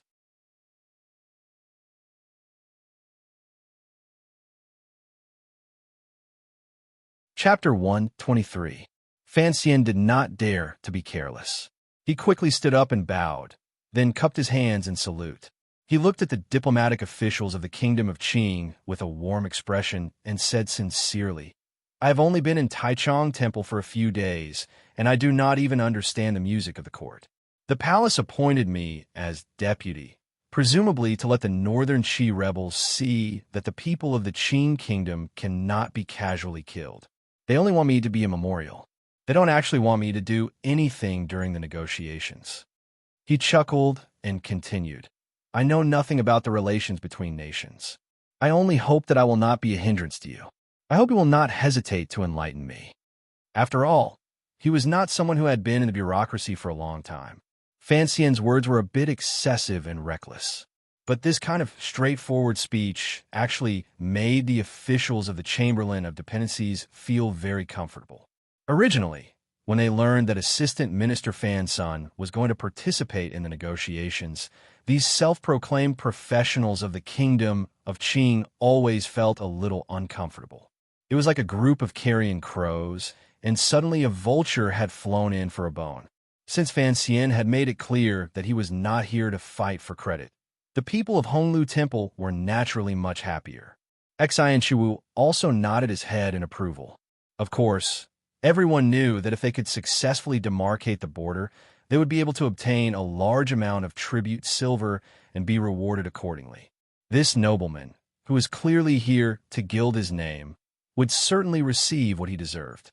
After the meeting, Xian Shuwu led Fan Xian to a small room that had been prepared for him.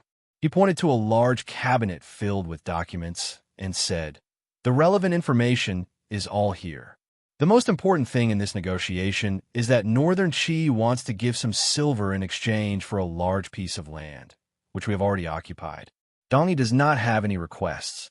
They only want to settle the last 2 assassinations. The first is the Nyolan Street incident related to Fan Xian. The 2 female assassins have already been proven to be the disciples of Sigu Jian's second disciple. The second is the matter of the manor at the foot of Tsang Mountain, but he looked at Fan Xian and paused for a moment before continuing.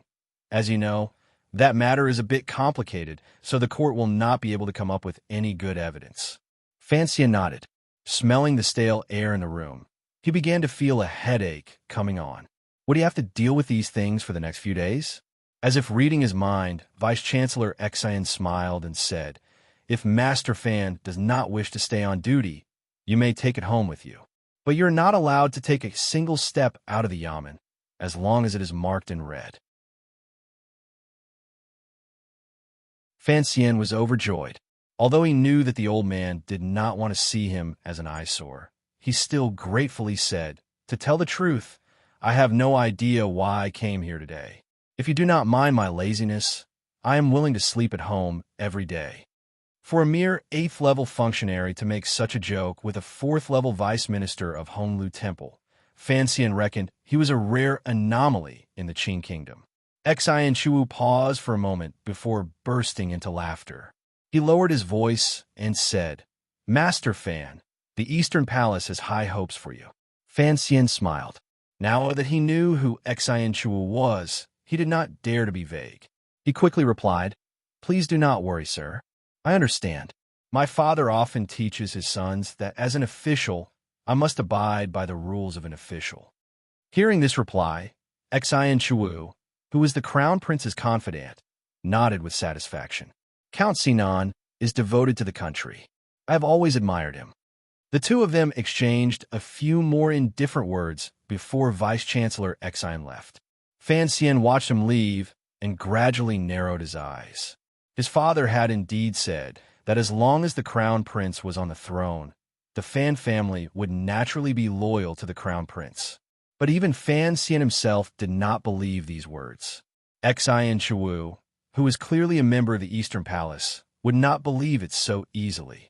Appointing Fan Xian as deputy envoy was only a cautious attempt by the Eastern Palace to see if the Fan family could move a little closer to the crown prince's throne, even if it was just a little. In the following dozen days, Fan Xian did as he said. Every day, he shut himself in the manor and slept. Of course, for him, sleeping itself was a necessary process of cultivation. As for the official matters, after he took back some information, he handed it over to Wang Qinian and let him make the decision to come up with a proper negotiation plan. Fan Xian knew very well that Wang Qinian would secretly report to the old cripple of the Overwatch Council. Since that was the case, he handed over this complicated and boring task to Wang Qinian. Whether it was for the sake of his mother or his father, Chen Pingping could not allow Fan Xian to lose face in court. Of course, he would handle it appropriately. When it came to using resources that he could use, he did not hold back. As expected, a few days later, Wang Qinian came to the small room they had agreed upon, looking haggard. He handed over a thick folder. Fan Xian curiously opened it, and his eyes lit up. He saw that it was divided into two parts. One was the internal reference material that only the high-ranking officials of the office of the Grand Herald were allowed to see, and the other was the prepared file on the negotiations with Northern Qi. The material clearly analyzed the internal situation of Northern Qi, including the scheming between the young emperor and the Empress Dowager, Imperial Advisor Ku, he being a pacifist, and so on. The material clearly stated that the Empress Dowager's younger brother, the Marquis of Ning, had been attacked by the civil officials of Northern Qi because of his defeat. Thus, the young emperor did not care how much money he had to pay or how much land he had to cut off. As long as the people were angry, he could use this opportunity to weaken the power of the Empress Dowager. Because the Empress Dowager was anxious to calm things down and free up her hands to reorganize the court, her instructions for this negotiation were mainly to be patient. Of course, these things hidden in the dark could not be seen by the foreign officials of the Qing Kingdom. Only the secret power of the Overwatch Council, through spies all over Northern Qi, could find out every little thing and then put them together and analyze them, could come to such a clear conclusion. Wonderful. Fan Xian sighed. With this information in hand, the officials of the office of the Grand Herald will be laughing their heads off. He paused, then asked curiously, "How reliable is this information?" The corners of Wang Qinian's eyes drooped. It seemed that he had not slept well for the past few days. Very reliable. Yin Bingyan has already made a name for himself in Northern Qi, and the entire intelligence network is very reasonable. With mutual reference, there should be no problem. Fan Xian could not help but feel some respect for the young man called Yin Bingyan. For the sake of the country, he was content to be a rat in the shadows, and he had done so for many years. As the son of a high-ranking official in the court, it was not easy. How could he know that the reason Yin Bingyun was pitifully staying in Northern Qi was because of the attempted assassination when Fan Xian was 12 years old? If Fan Xian knew about this, he did not know whether he would feel guilty or laugh out loud. Wang Qinian, I didn't expect you to be so good at intelligence analysis as well as tracking. Fan Xian knew exactly where this dossier had come from, but he did not point it out. Wang Qinian could only return the courtesy, not daring to claim credit. Fine, I'll go to the office of the Grand Herald tomorrow and discuss this with the Vice Minister.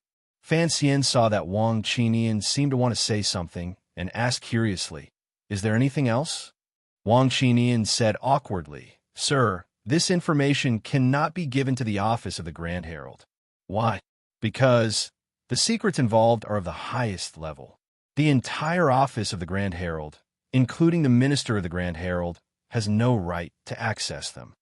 Fan Xian slapped his forehead and laughed bitterly. Then what do you think we should do? Let the council go through normal channels and give it directly to the office of the Grand Herald. Wang Qinian sighed. If it were not for the fact that the director wanted Fan Xian to astonish everyone in the negotiations and pave the way for his future career, he would not have ordered the entire 6th Bureau to work through the night to write this dossier. This dossier looked ordinary, but contained the blood, sweat, and tears of the Overwatch Council's intelligence analysts. If Fan Xian were to simply give it to the office of the Grand Herald, the director would probably jump out of his wheelchair in anger. It was the end of summer, and the heat was still hot. The people on the streets of the capital and the black dogs on the streets were somewhat dispirited by the weather. On the 8th day of the 8th month, an auspicious day, the Northern Qi and Dongyi envoys arrived at the last official resting place to the northwest of the capital. The Emperor of the Kingdom of Qing had personally issued an edict allowing the two envoys to stay in the Emperor's palace. The protocol officials of the three sides argued for a few days and finally decided on a schedule and arrangements for their arrival in the capital. The people of the capital were all roused. They felt that in their ordinary and boring lives, there had suddenly been an autumn rain. In their minds, the envoys of these two countries were not here to negotiate, but to present their letters of surrender. As the deputy envoy for negotiations, Fan Xian was naturally part of the group that welcomed the envoys. From the west gate of the capital, he waited for the officials of the two countries and arranged for them to stay in the official resting place. The faces of the northern Qi envoys were clearly unsightly.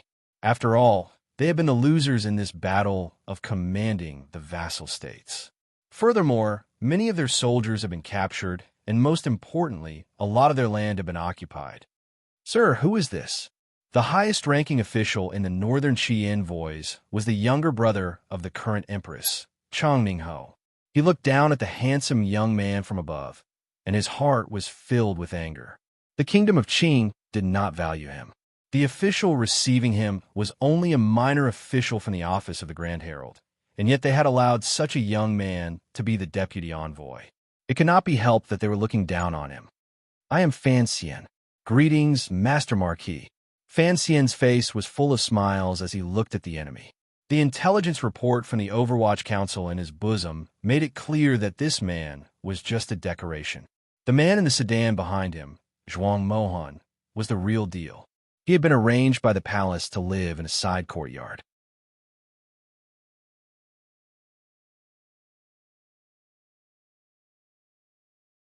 Chapter 124. Compared to the citizens of the capital who were waiting to see what was going on, Fan Xian was in low spirits. He was carefully writing a few notes in his study, doing his best to rewrite the Overwatch Council's intelligence analysis report. Using the tone of a young master who had lived in the capital for a long time, he rewrote it into a slightly scholarly judgment. This was to prevent the jaws of the officials of the office of the Grand Herald from dropping to the ground when they heard his report. They would suspect that, besides the Emperor's Overwatch Council, the Kingdom of Qing had another terrifying intelligence agency, and that this agency was working for a mere 8th-level functionary. Fan Ro wasn't in a good mood either. She copied it in small script and stuck the slip of paper together. "Brother, this is really strange. Where did you get this information? Why didn't you just use it? Why did you have to make it sound so ridiculous?" Fan Xian rarely hid anything from his sister. In this regard, even Lin Wanner could not compare to Ruo. He said bitterly, "At first, I was just being lazy, so I wanted to borrow their power. Who would have thought that I would create such a meticulous and terrifying case? The source of this information cannot see the light of day, so I couldn't just hand it over to the office of the Grand Herald." Who was the envoy from Northern Qi this time? Fan Ro was actually very happy that her brother could finally openly participate in court politics. Although Fan Xian had taught her since she was very young, she was still a girl who had grown up in the world of the Kingdom of Qing. She had always thought that a man who made tofu every day could only be treated as entertainment and could not be sustained for long. Not the Emperor's party, not the Empress Dowager's party, and certainly not the Crown Prince's party. As Fan Xian sorted out the information on the table, he casually replied, "It is the Northern Qi Empress's brother, Ningho. I hear he's also a great scholar. But this time, the most eye-catching person in the Northern Qi envoy is not him, but his teacher. Northern Qi's literary master of a generation is called Zhuang Mohan. As long as one is a scholar, he is greatly admired. I don't know what price Northern Qi paid to pull him into the envoy. When the time comes, even His Majesty will have to give him some face. I'm afraid this butcher's style of demanding land and money will have to be toned down a bit." Zhuang Mohan.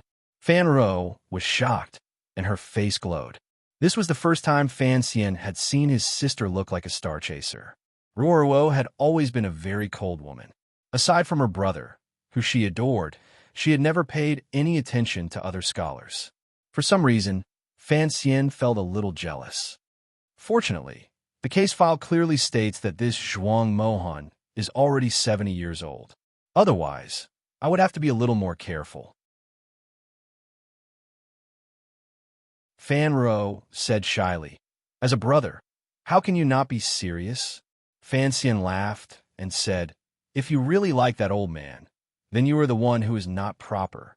Seeing that Ruo was about to get angry, he quickly waved his hand and said, let's be serious. Do you have any ideas about what I told you that day at the country estate? That night, the moon was bright and the stars were sparse. The brother and sister were sitting in the field worrying about the little girl's future marriage. Ruruo fretted for a while, but in the end, not a single one of the four young talents caught her eye, so she gave up. At that moment, Fanxian thought of something and frowned. Last time, when we coincidentally met His Majesty at the Lu Jing River, didn't he say something? What did he say? Fan Ruo showed a rare, confused expression. It seemed that the brother and sister were too shocked at the time, and their memories were a little fuzzy. Fanxian closed his eyes for a long time. Suddenly, he opened them and slapped the table. His Majesty wants to arrange a marriage for you. Fan Ruo was quite frightened. What were the children of officials most afraid of? Marriage. If they were lucky, like Lin Wan, they would be married to Fanxian. If they were like Taichung Temple's Run Shaoqing, who was married to a tigress princess, they would not be happy for the rest of their lives. And of all the marriage arrangements, the most frightening was the one that came from the palace. The emperor's will could not be disobeyed. Even if you were to marry a hedonistic son of a rich family, you would not be able to reason with him. In the past, officials and eunuchs still had the possibility of sending their daughters to the palace to win the emperor's favor. But this emperor was not interested in women, so this path was blocked. Even the crown prince and the two adult princes did not dare to take more than one concubine. Although the crown prince's lecherous reputation was known throughout the capital, there were only 3 cold and lonely concubines in the Eastern Palace. Fan Ruo also remembered the emperor's seemingly unintentional words. She was quite shocked, and tears welled up in her eyes. "What should we do?" she asked in a trembling voice. Fan Xian's mind worked quickly, and he immediately came up with a few possible families. He narrowed his eyes and said, "The great prince, the second prince, and the crown prince of King Jing. Although my father is only an assistant minister, based on the Fan family's position, the emperor will probably only choose one of these 3. If he chooses one of the minister's sons, then there is nothing to be afraid of. If you're not willing, I naturally have a way to reject this marriage." If the marriage was to be arranged to the son of a minister, and his sister was not willing, Fan Xian would naturally think of many ways. After all, behind him stood his father, Chun Pingping, and the prime minister. They were the so-called 3 powerful people, and even the crown prince of the Eastern Palace was trying to rope him in. As long as it was not one of the 2 princes, or Crown Prince Jing, Fan Xian was confident that he could ruin all the marriages his sister did not want. However, the 3 young nobles were most likely to be the ones who were the most powerful. Fan Xian was quiet for a moment, and then suddenly couldn't help but curse. I was wondering why Li Hongsheng went to the brothel every day, but refused to get married. So he was waiting here? Seeing his sister's frightened expression, Fan Xian smiled and comforted her. The eldest prince has been fighting in the Western barbarians for many years, and I hear he is also outstanding in martial arts. Although I have never met the second prince, I hear he is also a very powerful person. As for Crown Prince Jing, Li Hongsheng, the 2 of us are familiar with each other. Aside from his somewhat playful nature, there is nothing bad about him. If you really do marry Li Hongsheng with me on your side, I won't even let him take a concubine into his room, let alone a brothel. Don't worry, sister. It would have been better if he hadn't comforted her. Now that he had analyzed the situation, Ruo felt more and more certain that it was true, as if it was about to happen. She said sorrowfully, "Brother, but I don't want to marry any of these 3. Fan Xian sighed. He didn't want to continue discussing the troubles of growing up. In a gentle voice, he teased, "What's so bad about that? When I see you in the future, I'll have to call you a concubine or something. If the second prince really does become emperor and you're the mother of the world, wouldn't that make you my mother?" This joke was not very funny, so I didn't laugh through her tears. There was an awkward silence in the study. In the silence, the brother and sister both had their own worries. Ruo was confused, while Fan Xian was determined. If something really did happen in the future, he had to prepare for it. The location for the negotiations was not very spacious. It was set up in the largest room in Honlu Temple. There was no extremely long table between the Northern Qi envoy and the Qing official. Instead, it was as if they were having a casual chat. They sat in their respective chairs, with tea on the table, and chatted as if they were having a casual conversation. Fan Xian insisted on sitting in the most inconspicuous chair at the bottom. He looked at the scene with cold eyes and thought of a phrase from his previous life, tea party. Although he was nominally the deputy envoy, because the process had not yet entered the final stage, and he insisted on sitting below, the official from Honlu Temple couldn't do anything. Under the gentle exchange of words, there was a hidden glint of swords. Before long, the voices of the officials of the two countries, who had already seen the outcome of the battle, gradually grew louder. Some of the more impatient officials' buttocks were about to leave the surface of their chairs. I don't know whether Northern Qi won this battle on the northern border, or our court won. A sixth-level official registrar of the Honlu Temple could no longer tolerate the other party's unreasonable words. He stood up and sternly rebuked them. Battles are dangerous. His Majesty of Northern Qi is worried about his subjects and people, and so he benevolently and righteously stopped the battle. Victory and defeat have not been decided, so how can we know who the winner is? If the envoy of Northern Qi was not thick-skinned, he would not have been sent to be the vanguard. Seeing the mustached man speak as if it were a matter of course, even the usually calm Fan Xian wanted to rush forward and beat him up. Xian Chiwu of the Honlu Temple smiled slightly, but Fan Xian could see a trace of treachery in his smile. This treachery was the confidence that the Qing kingdom had accumulated through 20 years of victories. He heard the high-ranking official of the Qing kingdom say quietly, "In that case, please return. Between our two countries, we will fight again. After a true victory has been decided, it will not be too late to negotiate." What was this? This was an undisguised threat. This was undisguised state terrorism. This was undisguised hooliganism. Fan Xian did not show any shock on his face, but in his heart, he was incomparably impressed. This Xian Chiwu is quite daring. As expected, as soon as he said this, the Northern Qi side began to attack the Qing officials for speaking carelessly, causing irreparable damage to the friendship between the two countries. Unexpectedly, Xian Chiwu continued to coldly reply, "Between our two countries, when has there ever been such a thing as friendship? This is probably how Wei Xiaobao negotiates." Fan Xian clicked his tongue in his heart. A high-ranking official of the Honlu Temple was acting like a scoundrel in the relationship between the two countries.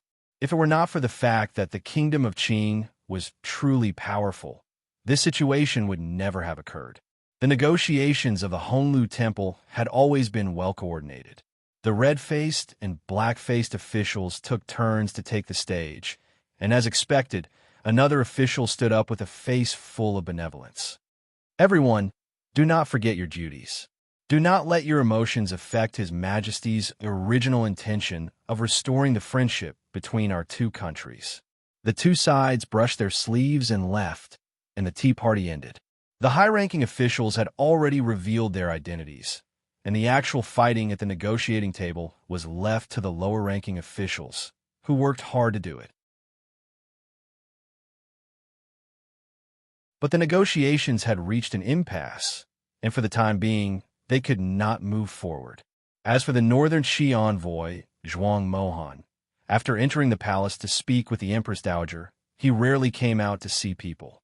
Fan Xian was a little puzzled. Was that old man here on vacation? You're tuning in to the Warrior Lore YouTube channel. Don't forget to subscribe and join us on this journey to catch the most captivating stories.